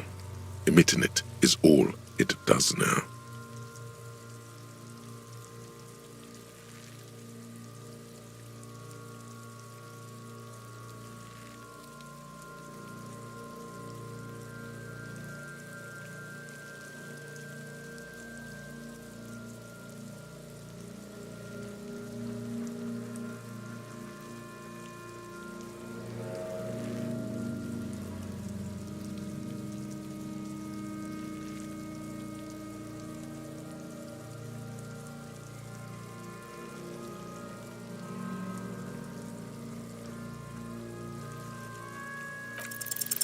As you breathe in, the odor comes over you. It's a smell of the mind telling you to run, and your stomach to wring itself empty. With your hands at your sides and your eyes squinting, you stand in it.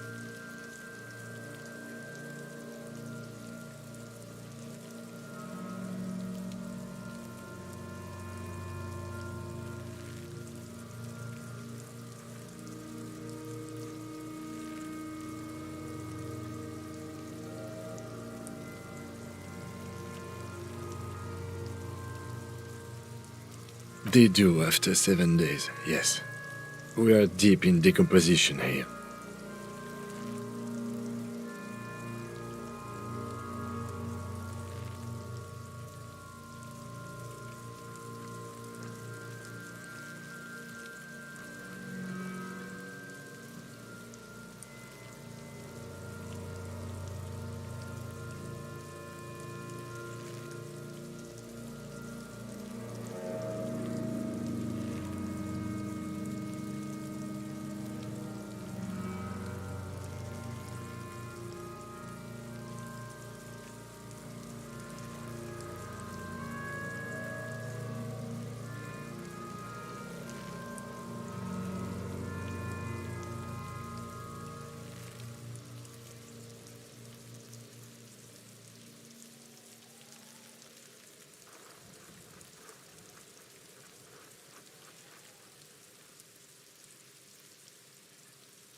The man before you is naked, but for a pair of underpants and enameled boots. His skin is greenish, marbled with decaying veins, and blotched by lividity. A fading web of tattoos covers his chest and shoulders. The cargo belt used to fasten him to the branch above appears industrial in strength.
An intricate web of blue lines stretches across the torso, from the right shoulder to the solar plexus. Each time they intersect, a small white star is formed in their crossing. Hundreds of fading asterisks riddle his skin. Their concentration is highest around his heart.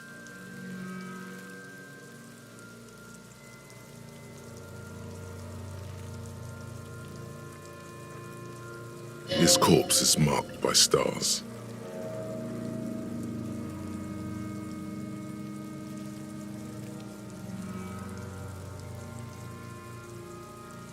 Alcohol and heartbreak.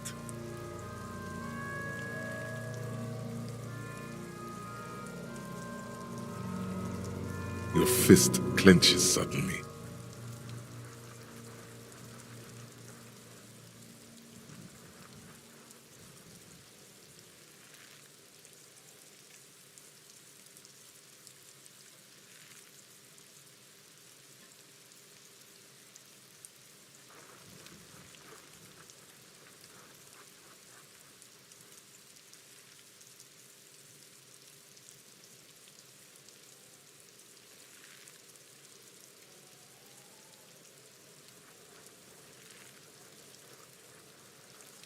Decay is creeping on the tattoo.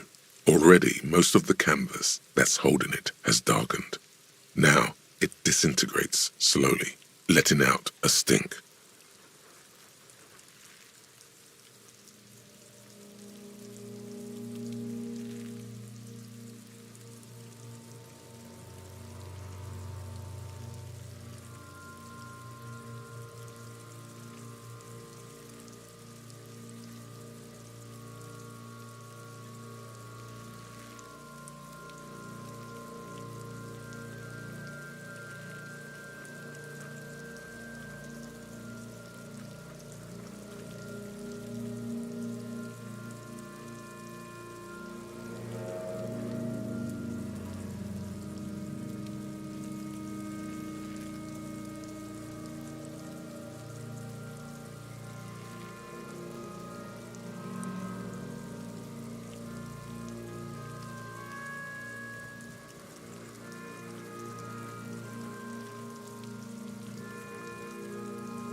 A map of the stars. I do see some similarity to astronomical charts. Great century Messinian, maybe. But this seems more particular. Customized somehow.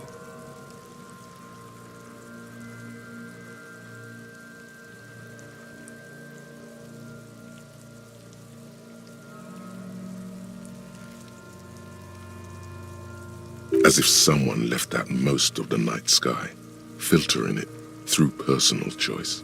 The principle of this filter remains unknown to you. The thought dissipates, and you feel as though you were only half right.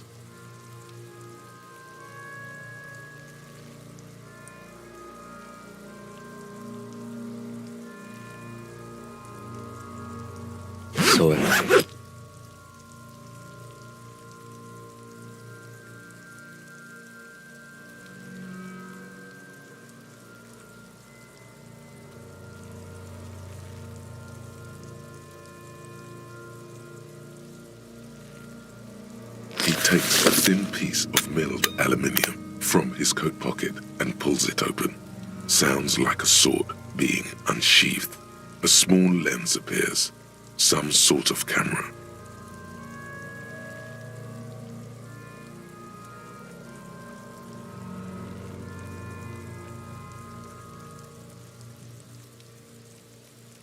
It should get sunshine. Mini.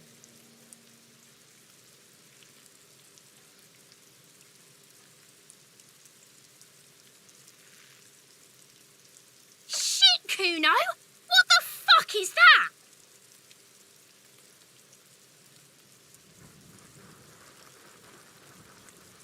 An instant color camera.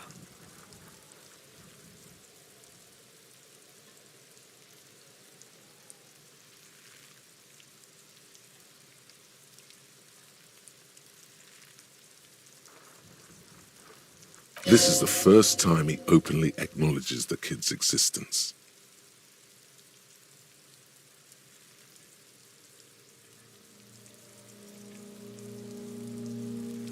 I have only 2 ampoules, so nobody move. I don't want to waste one.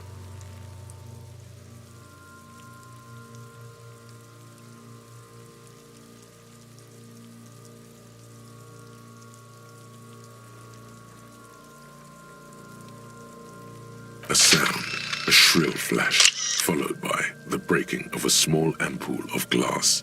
You see streams of color pour onto the thick, glossy piece of paper, rolling out.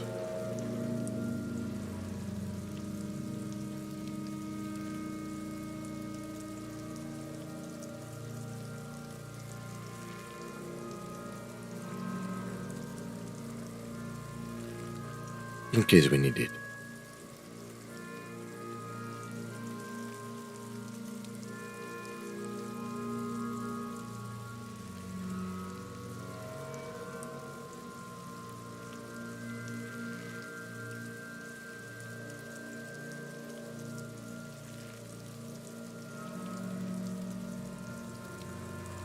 It contains insight to the victim's person. By his build, I'd say this was a man of physical violence. The story he wanted his body to tell was important to him. It is his letter, to us. Someone should decipher it. We'll need to show it around.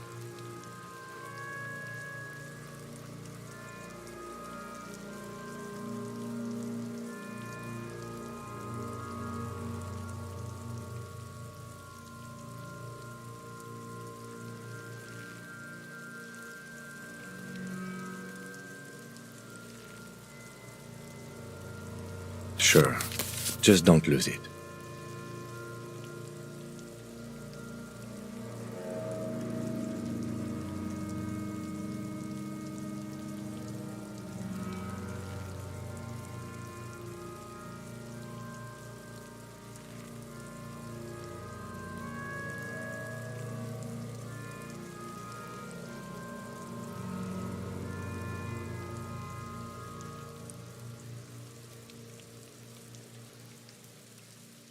The glassy-eyed corpse looks by, his mouth mute and his skin as colorful as the chemical rainbow on the photo paper, teeming with opportunistic organisms.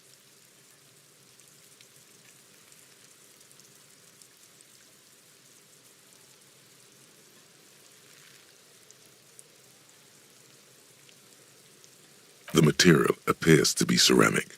Its clean white stands in stark contrast to the decaying flesh above the knee. The man wore thick polymer socks, probably for padding. A fine array of interlocking plates covers them.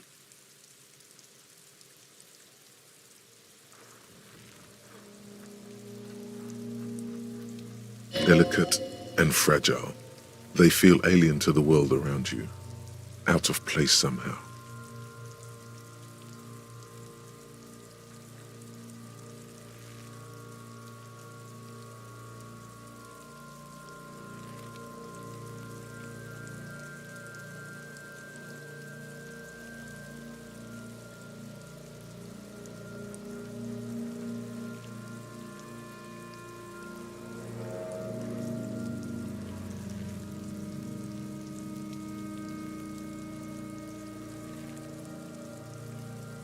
They're armor, no boots. Technically speaking, these are sabatons.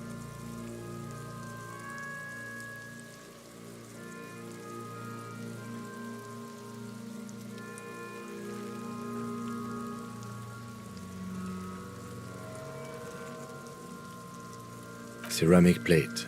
Zirconium dioxide, most likely. This is where the make would be.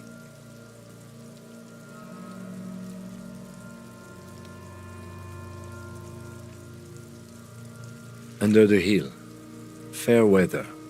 Fair weather model T500 VE. I'm guessing that's vitreous enamel. This is advanced stuff.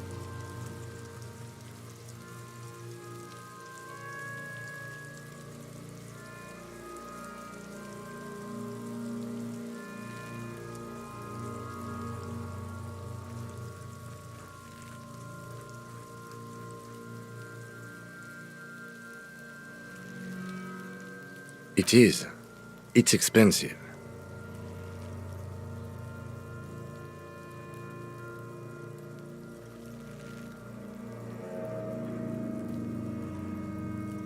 We've requested similar material for our tactical units for years now. The constabularies deemed it too costly. In that time, we've lost 6 men to semi-automatics.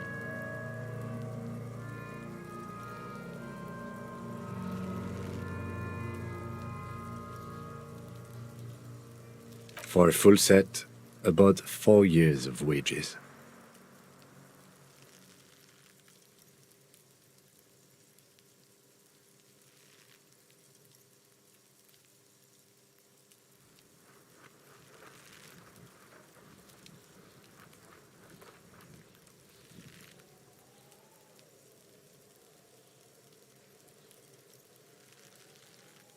By catching, do you mean let's not log them as evidence? Let's steal them?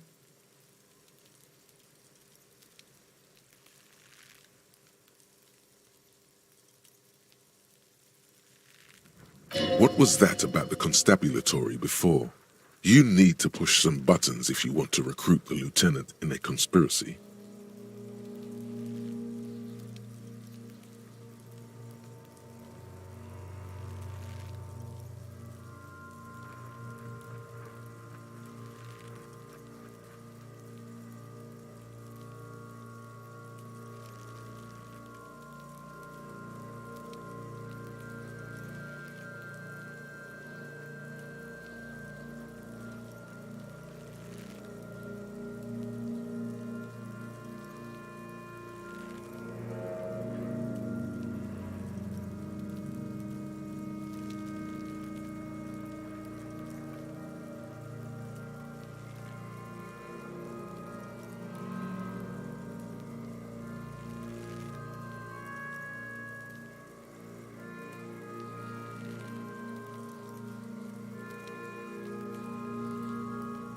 Of course.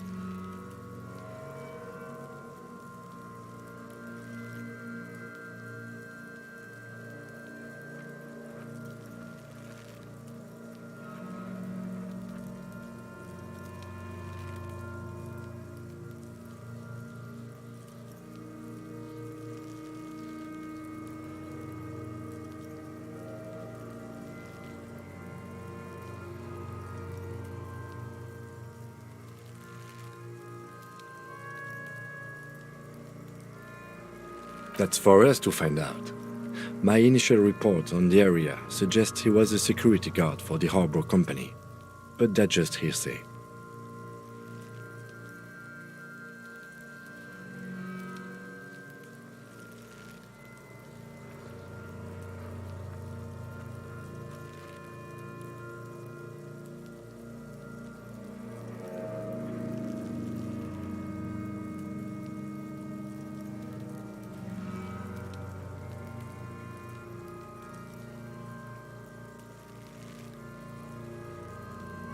Just something I scraped together from my station. An area report on Martinez. I'm sure you did the same.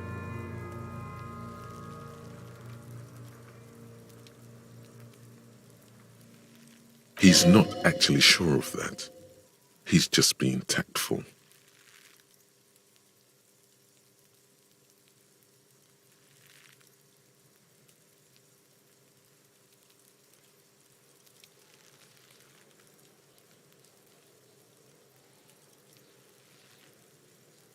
I agree. This equipment is way beyond what a guard can afford.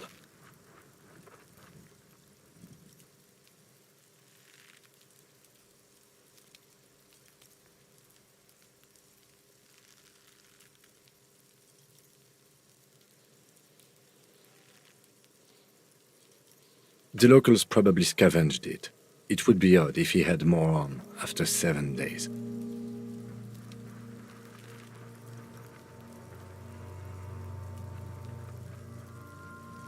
We should keep a lookout for these species. The armor could yield information. This is one thing he might actually know.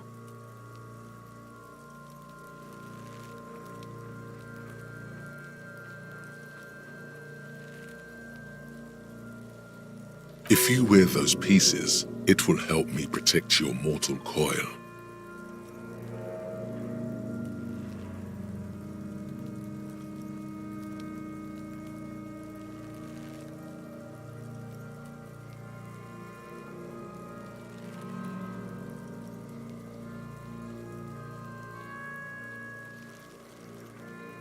Yes, bullets will fly. They always do. And the coil is fleshy and mush and permeable. Cast it in ceramic shell. Resist death.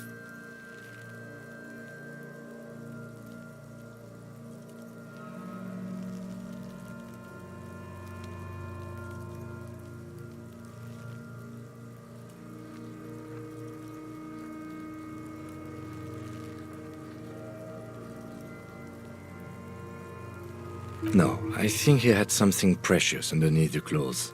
They had to remove the jeans and shirts we found to get to it, and this kind of armor is often worn under fabrics.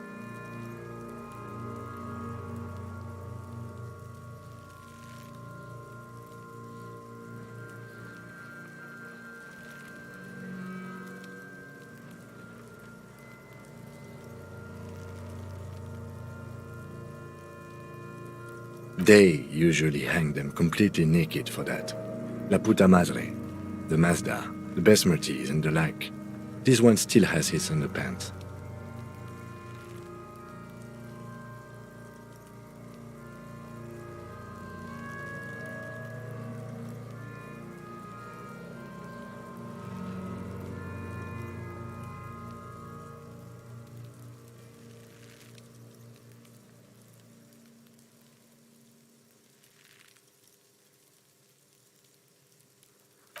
Fucking talking about underpants.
A small bell-like sound fills the air, like tapping on the side of a porcelain cup.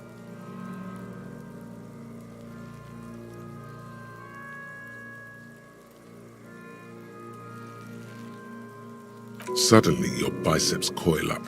Your elbow is sharp and cocked for a punch.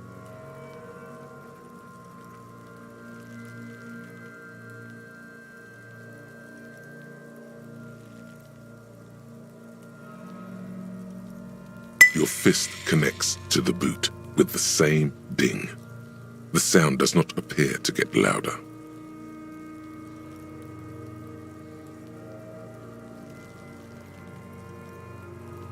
Did you hear that? A click? This is a kinetic redistributor. It spreads the incoming energy horizontally from plate to plate. When the plates connect, there's a click. That's the sound you heard. See these lines?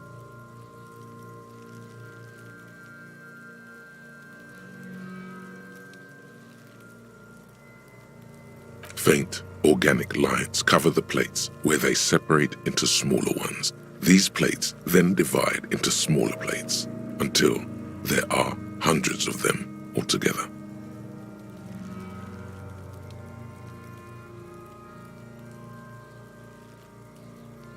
Like the scales of some ancient white monster, cracked and pearly.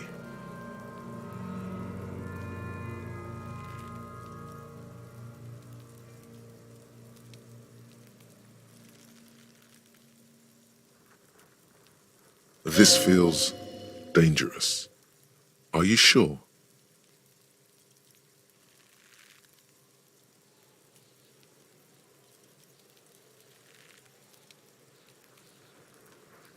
The stench fills your nostrils. As you push downward, an ominous creaking sound comes from above.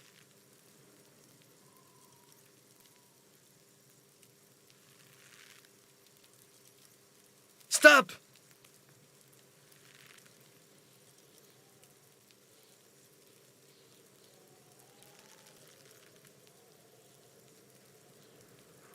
Pig's gonna pull his head off.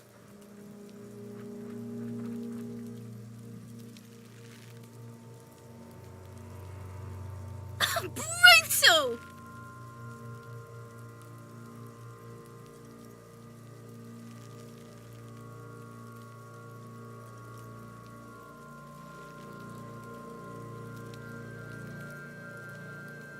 What's wrong with you, asshole? Why is he letting go, Kuno?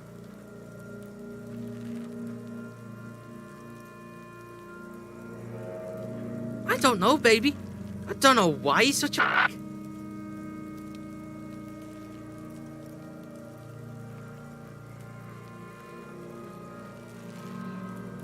Officer, if I may ask, what were you trying to achieve by pulling on the deceased foot?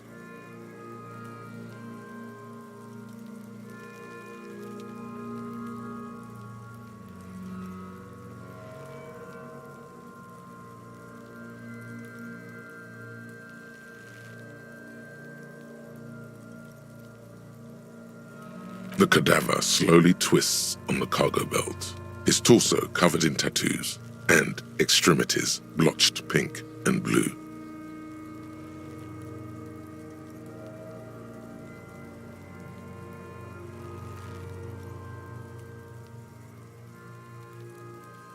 The hangman's knot is pulled tight by the weight of the corpse below. Yellow, hard-edged polyester cuts into his neck. Above, a sliding buckle ties the belt to the branch.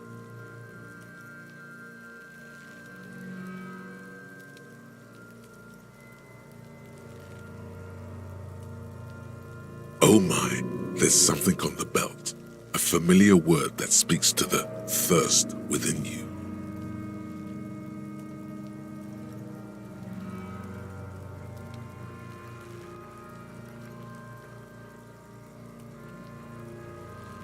Vermilion, in yellow letters, along the length of the twisting cargo belt.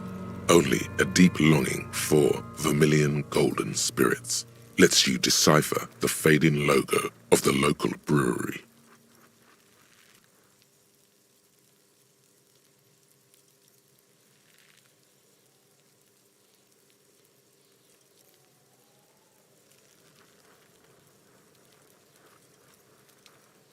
Extremely.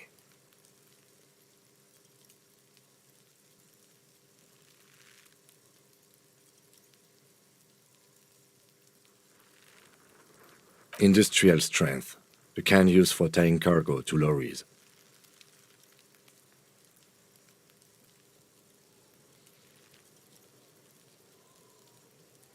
Like in a circus, when the circus leaves town and they tie a black-spotted giraffe to the wall of a carry pen.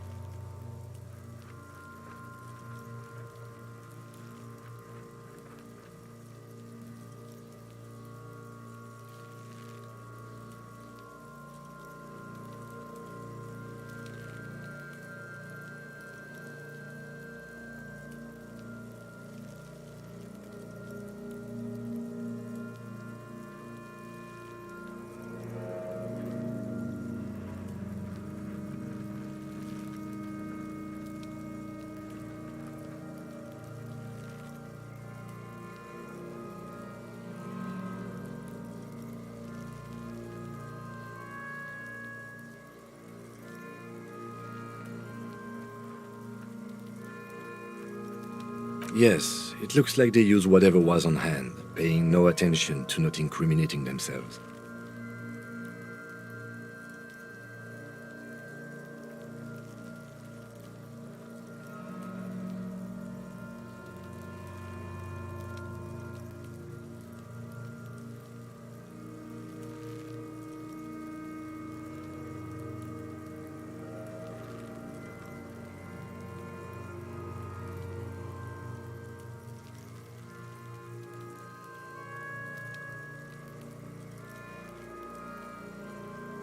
A noose is one of those things that's easier to use one way around.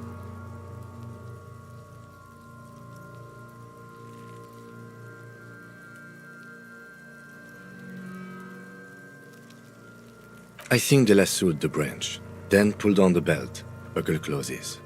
It's what I would do. Seems easier than climbing up there.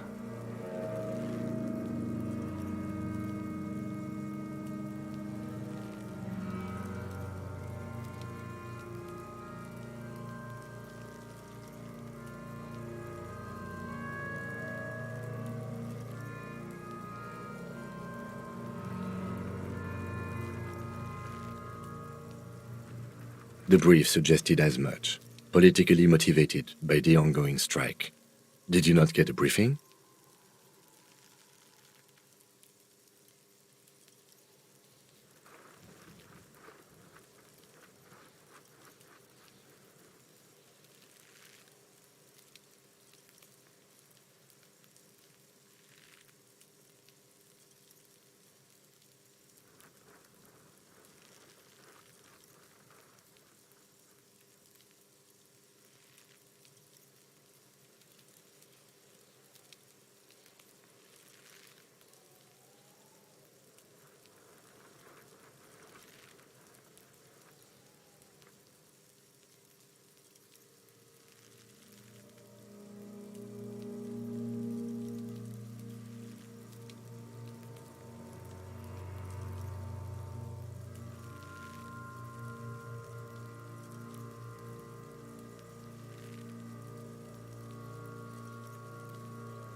Then you should ask me the first moment we get.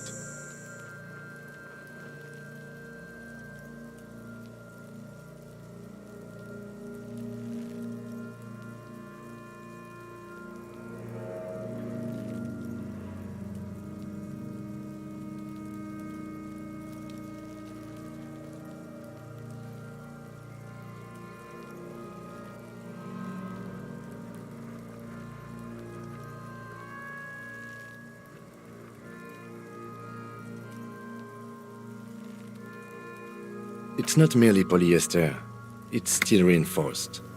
See these lines? This is where the wires run. I see rabbets for more than 20 strands.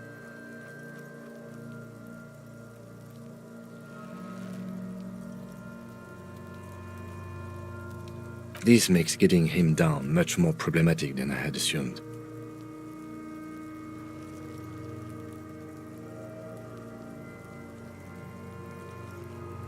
The cadaver hangs from the cargo belt, limbs limp and torso covered in tattoos. His eyes are milky white and blind to the world, protruding comically from their sockets. There is no one home, just subaquatic terrors there.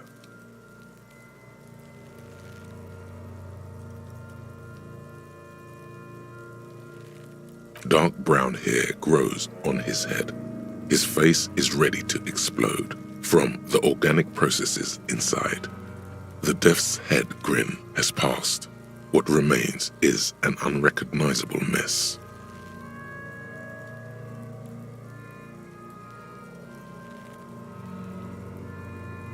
Underneath the curdled meat there is an expression, not carried on his features, but below, inside. An expression of pleasure. This man was experiencing joy at the moment of his death.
joke.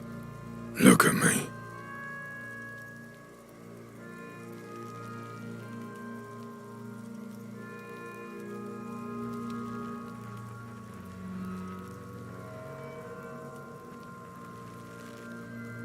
A killer.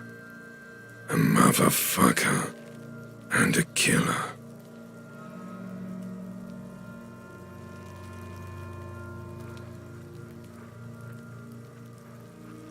Takes one to know one.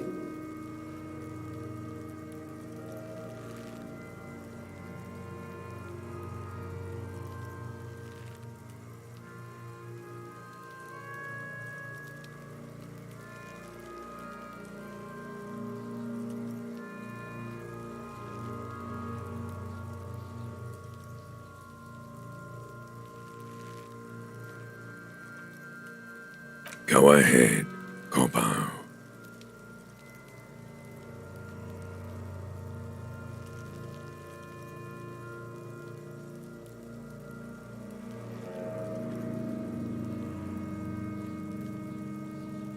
Into the wild pale yonder.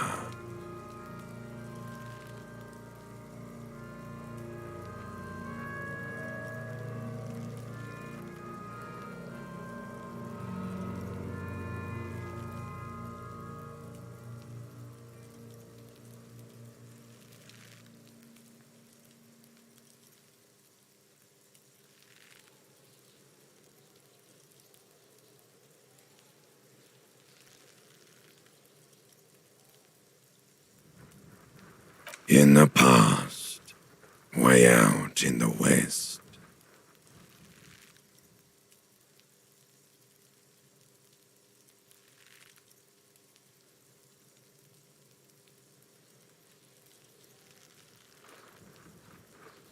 Maybe I was getting my rocks off.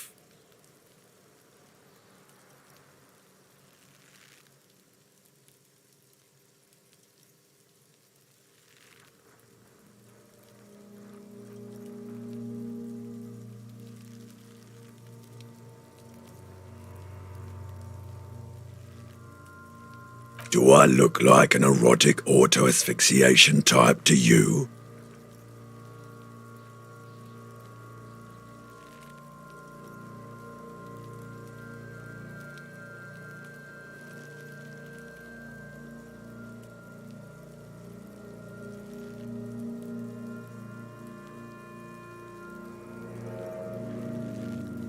Captain Coppadromo, I fear we are drifting away, fixating on sexuality again.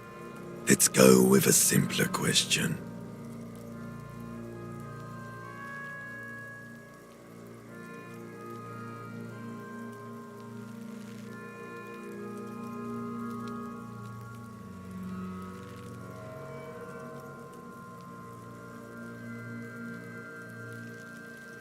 Maybe I was getting my rocks off.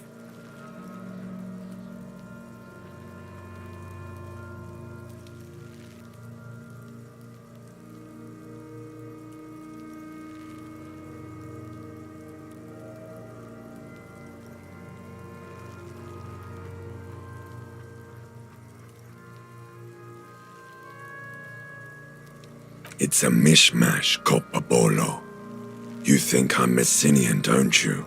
For you, this is how people from Messina speak like.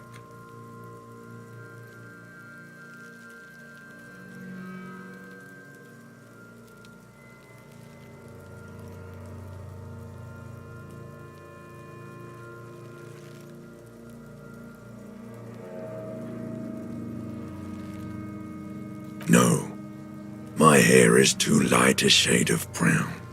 My eyebrows, too. Trust your inner racist.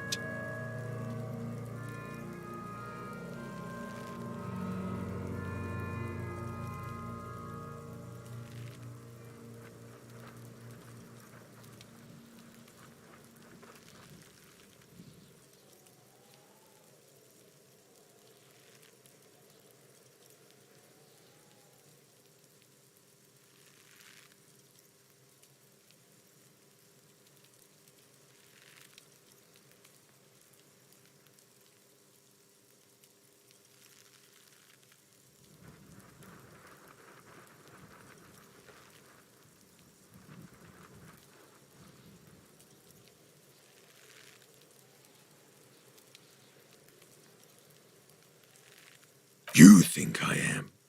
You think I was a racist because this lump looks military and has tattoos. That's called profiling.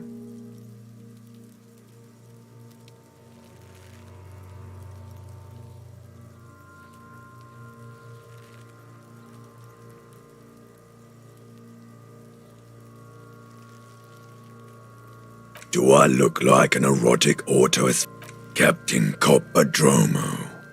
I fear we are drifting away, fixating on sexuality again. Let's go with a simpler question.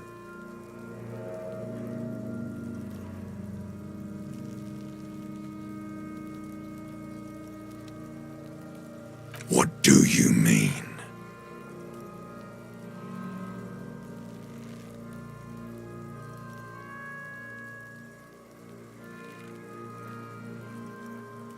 It's the power of your...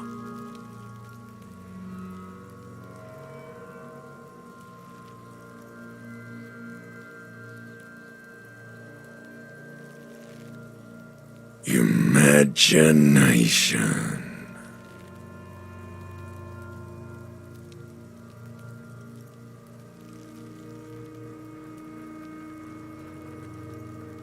Yeah, man! Don't be crazy! Inanimate objects and dead people can't really talk to you! Your wild imagination is doing this. Ask some more of those questions you love so much.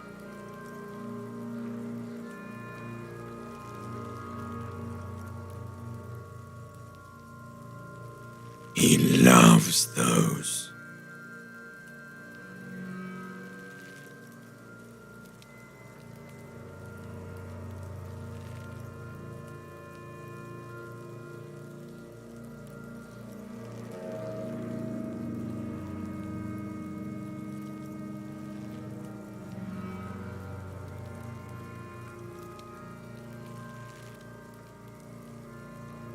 Do I remind you of someone?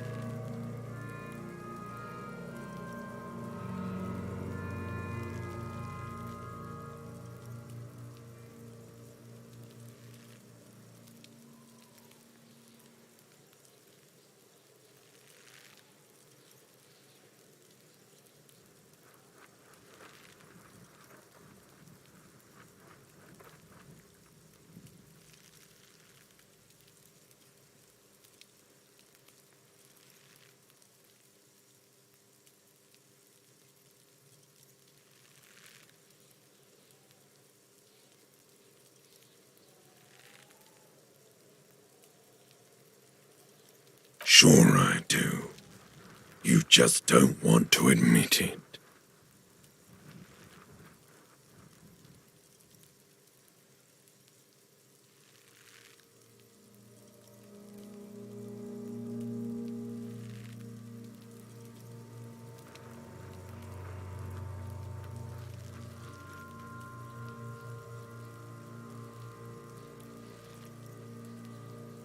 Because you're a copperoonie. Look at all of them go. Do you want more questions?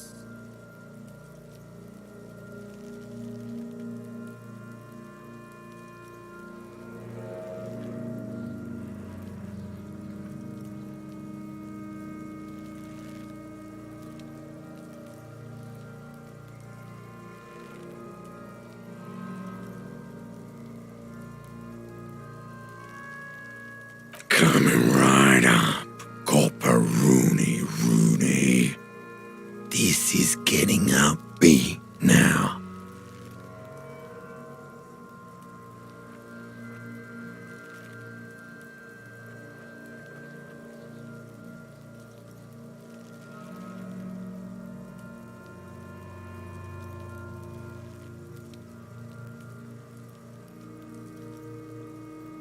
Fuck no.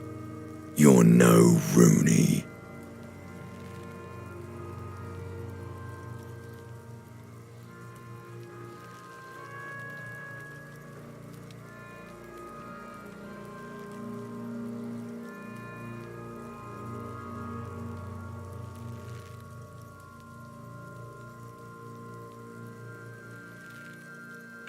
No, you don't. Between you and me, your name is probably Harry.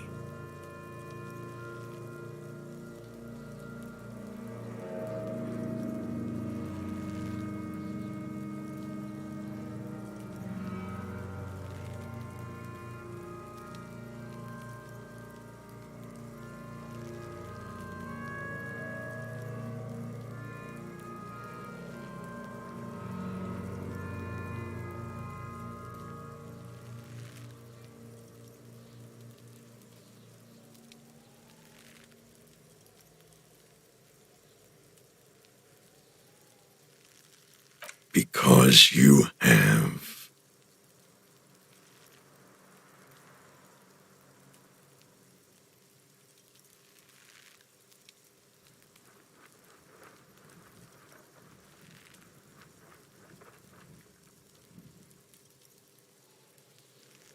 Love did me in, Brother Copo.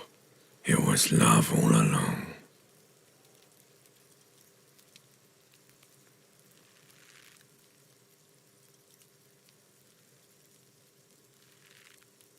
Sure, Lobo. I can ask you a question. Why are you doing this?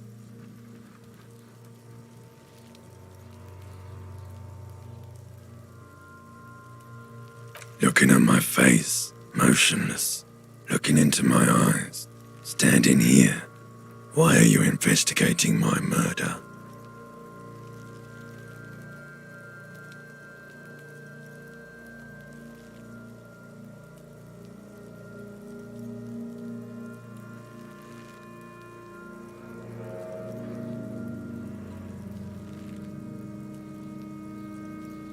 You're a lying sack of shit, Copo.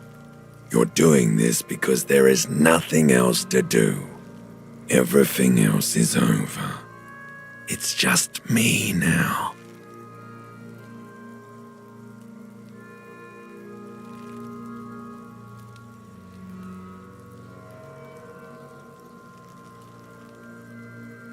Come back later, Copo.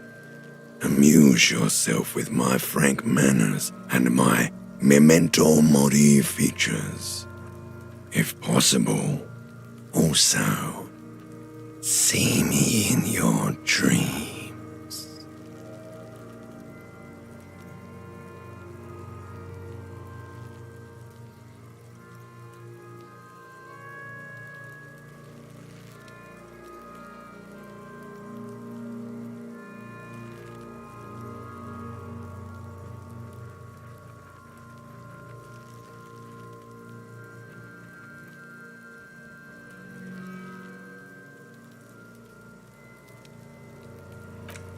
As you narrow your eyes, the monster before you blurs into a violent mess of green and pink.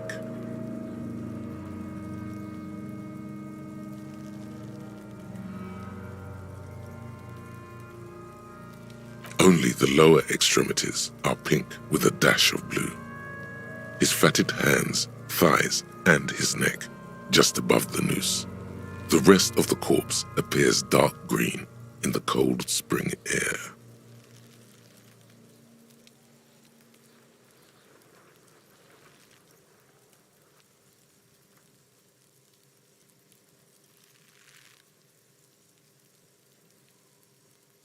How should I know why you are squinting, officer?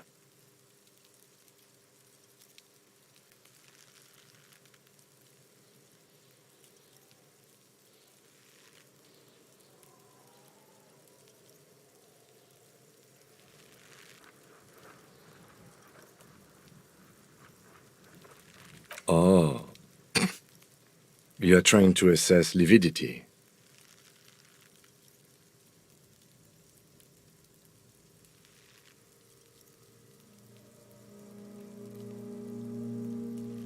The monster comes back into focus, an explosion of color, coursing with dark marbled veins. His stomach appears pregnant with something. Black liquid streams down his thigh and onto his boot.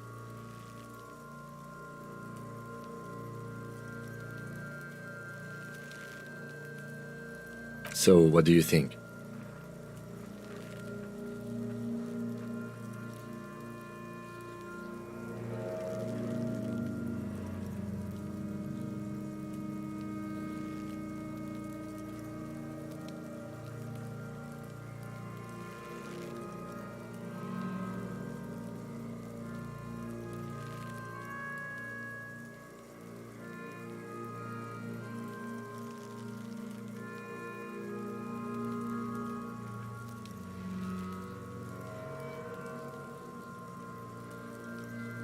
I do. Most of them are post-mortem. Maybe even all of them. The delinquents have made our jobs harder with their little sport.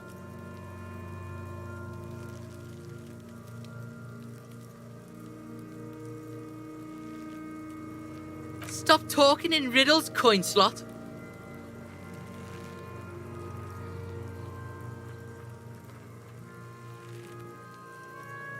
He means you fucked him up good, Kuno. Fucked him up brutal like.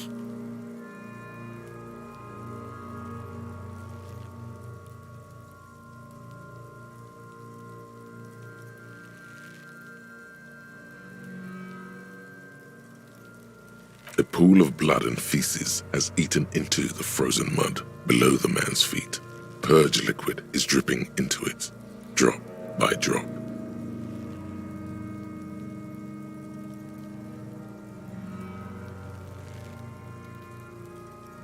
The victim appears to have contained no more than half a kilogram of digestion at the time of death.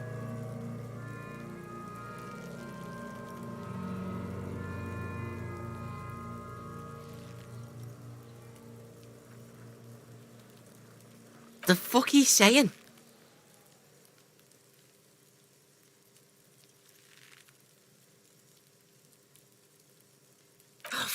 Talking about shit.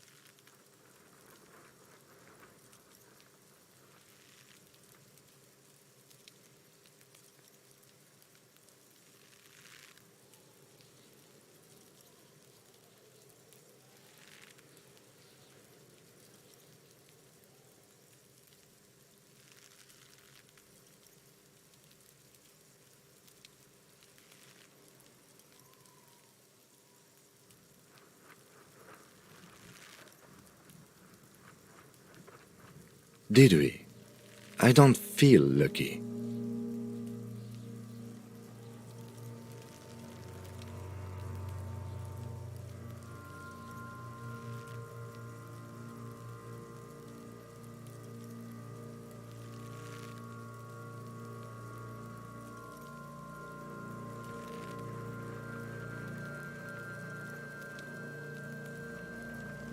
I think he was upright immediately after death. Blood has gathered in his hands and feet, and his neck.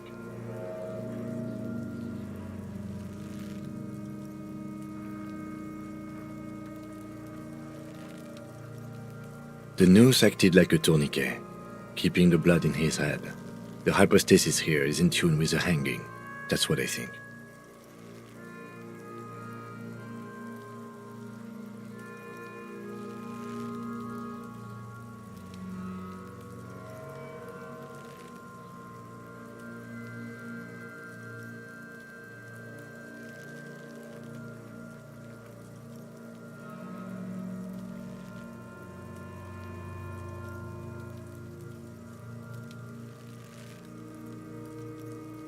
There's always a chance. We should check for ligament marks on his neck to see if they're in tune with the belt. We'll have to get him down first.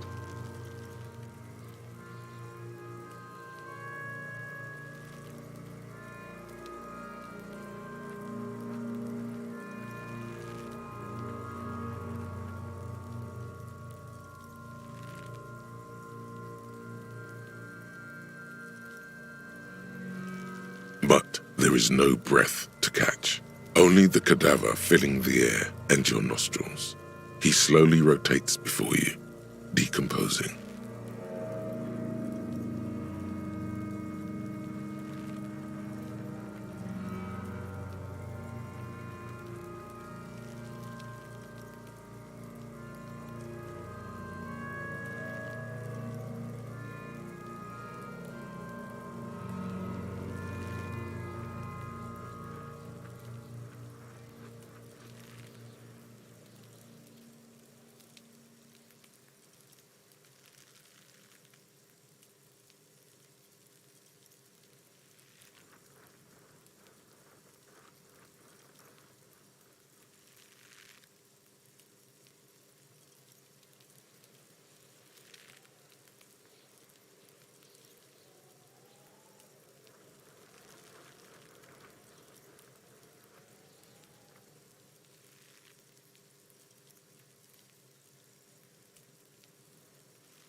Are you sure we finished the preliminary examination of the cadaver?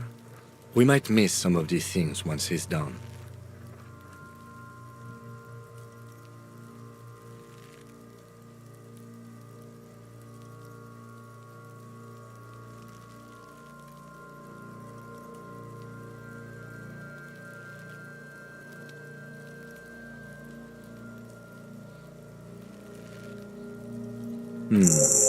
The steel-reinforced belt presents a unique challenge. I brought chain cutters, but I don't see a good angle of approach to the belt.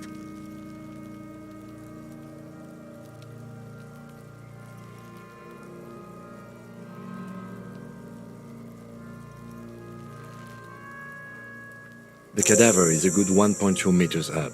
Neither one of us can reach the belt without assistance. And even if we do, there's the question of cutting it.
Yeah! Bang bang time, pig! Shoot his head off!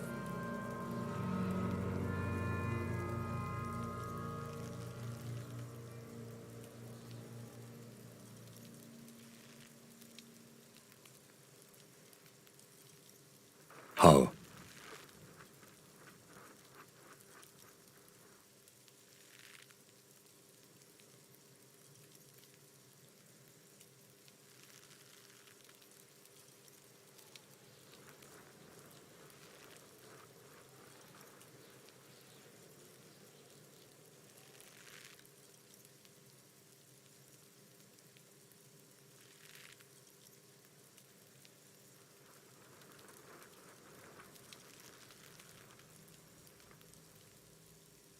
It absolutely will not, officer.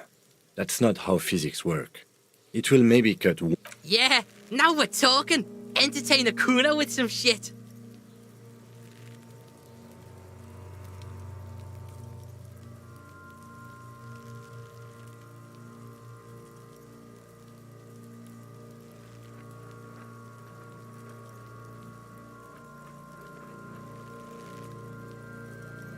They'll miss! The pigs will miss, Kuno!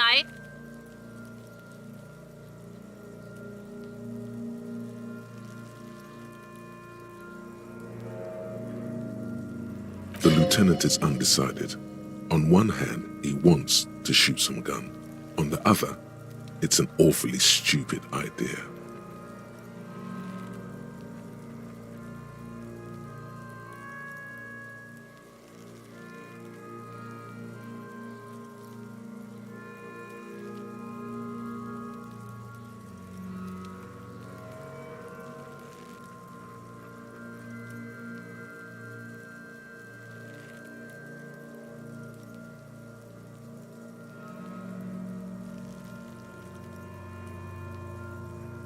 But what else can we do?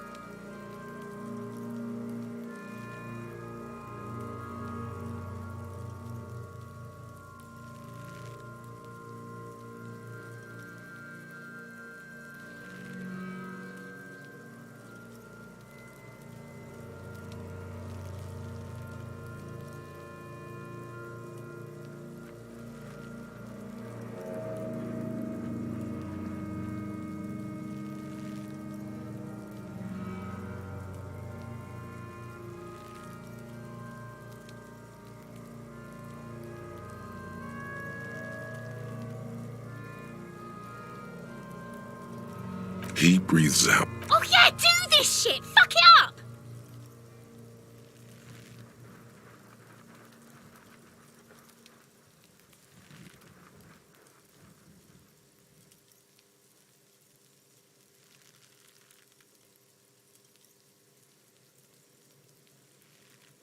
I'll blow his head off.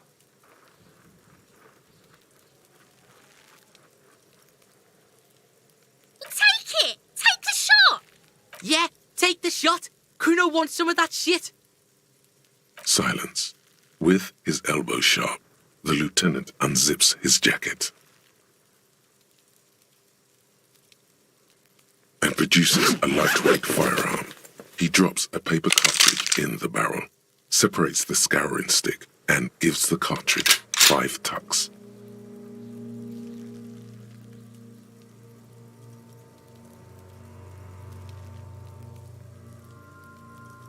He then steps back and assumes the fellow's desk position, taking aim. The corner of his eye twitches. His finger is on the trigger.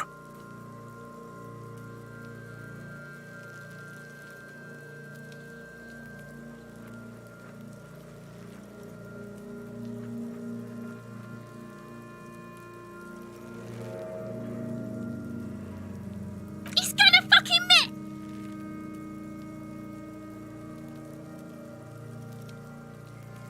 The kid's voice is drowned in a shrill blast that echoes off the walls of the surrounding tenements.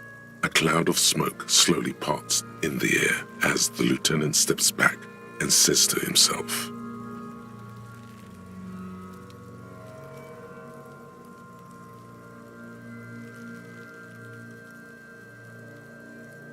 God damn it. He feels bad about it. About his eyes mostly.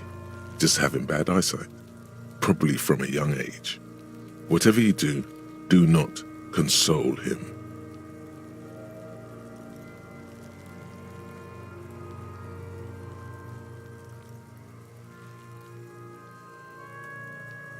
Fucking idiot! Mukabat asshole! Kuno could have hit it easy, but then Kuno's not fucking handicapped, is he?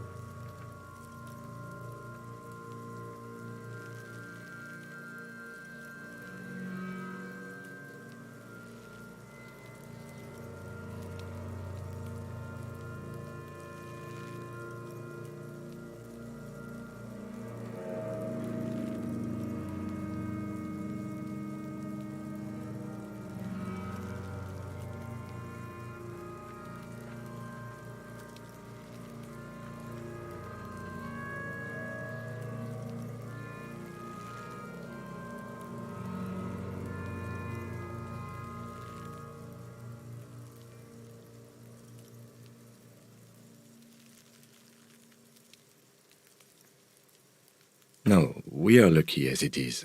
We didn't break anything, and the victim remains uncompromised.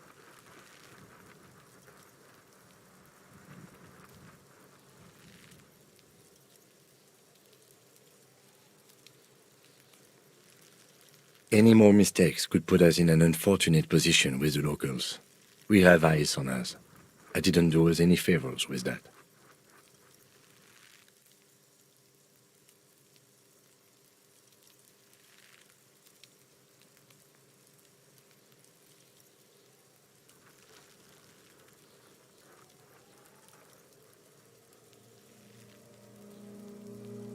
I have to say, it's beginning to look unlikely we can get him down without assistance.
Yes?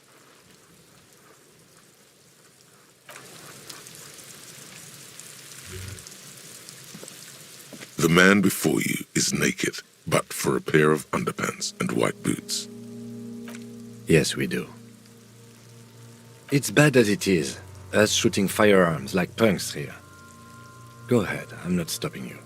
Just don't hit the victim.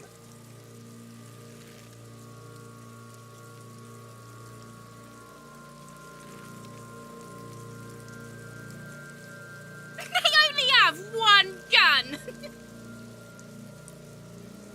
Oops.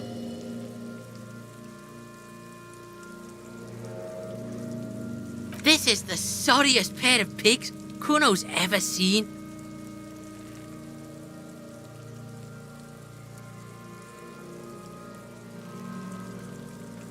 Officer, why do we only have one gun?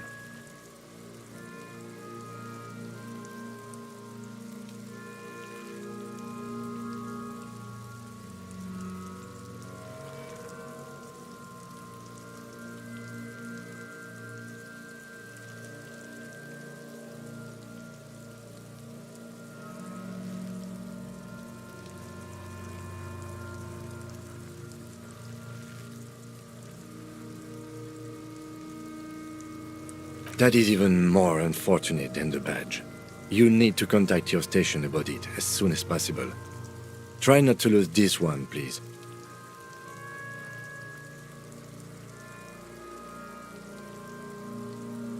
We're not off to a good start. This missing gun business is making your hand tremble.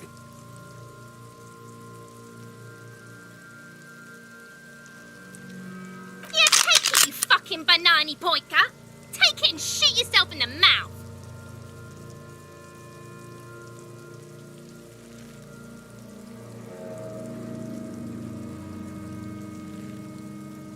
The cold piece of bakelite and gunmetal is surprisingly light. Your fingers fit right through the guard, instinctively resting on the trigger.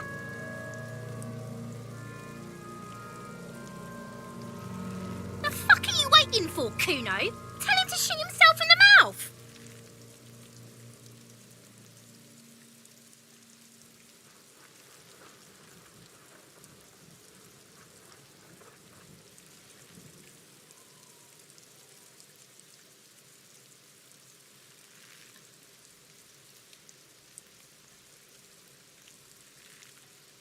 Kuno is silent.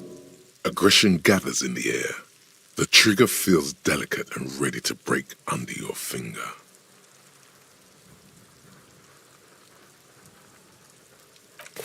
The buckle comes into focus in your sights. You stand with your feet planted firmly in the ground and your left hand supporting your gun arm.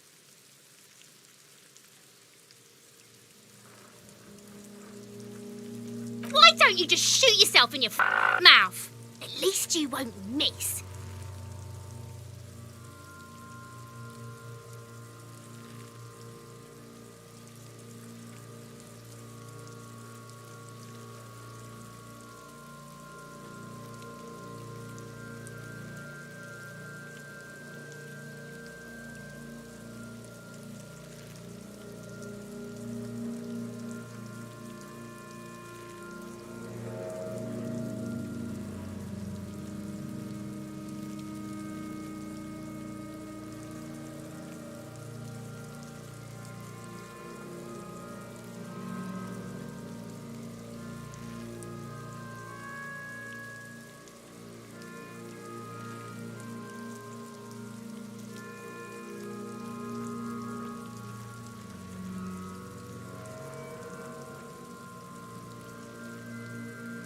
Your field of view narrows. The branch slowly moves. Look, he's crying. You gonna cry now, fucking faggoty?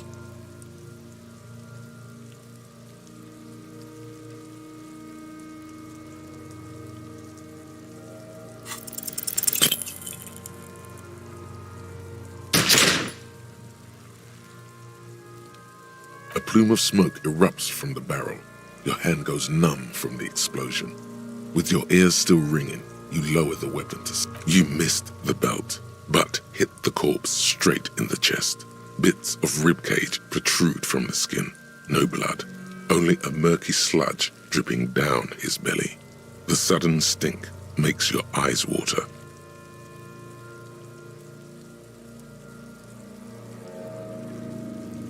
Oh my god, he's gonna fucking cry, I knew it!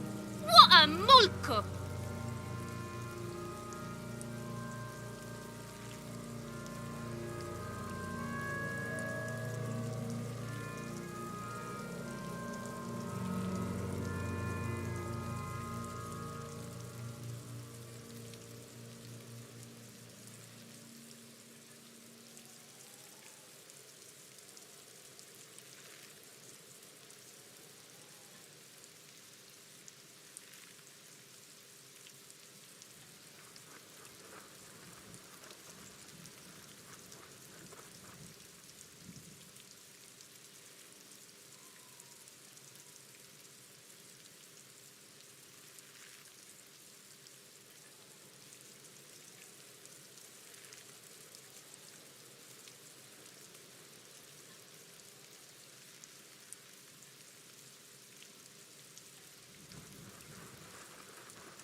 The armistice is sufficiently precise, officer, especially at close range.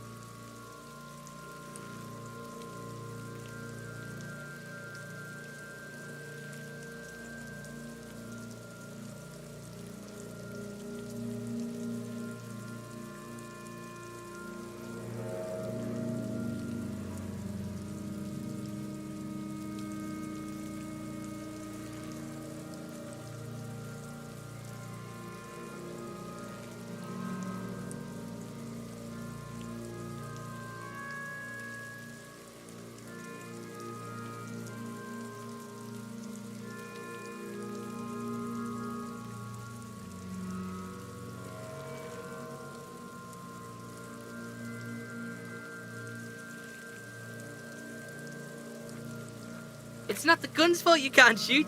It's your pig hands.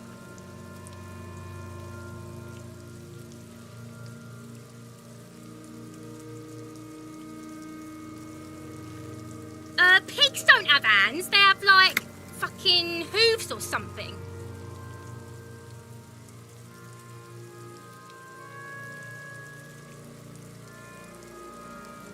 Kuno has hands.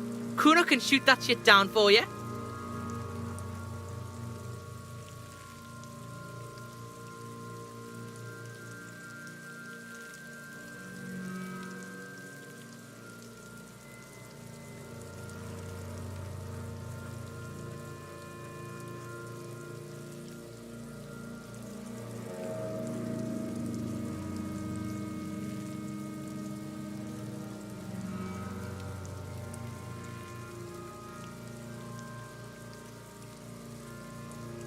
That's preposterous! What are you, a fucking Earl?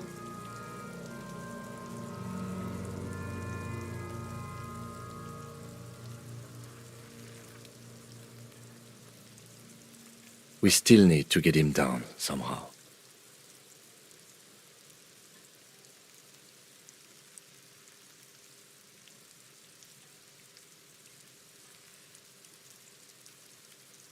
The bad way. The way I didn't want us to. By asking the harbor for help. They have the tools and the men. If they put him up there, they can take him down too.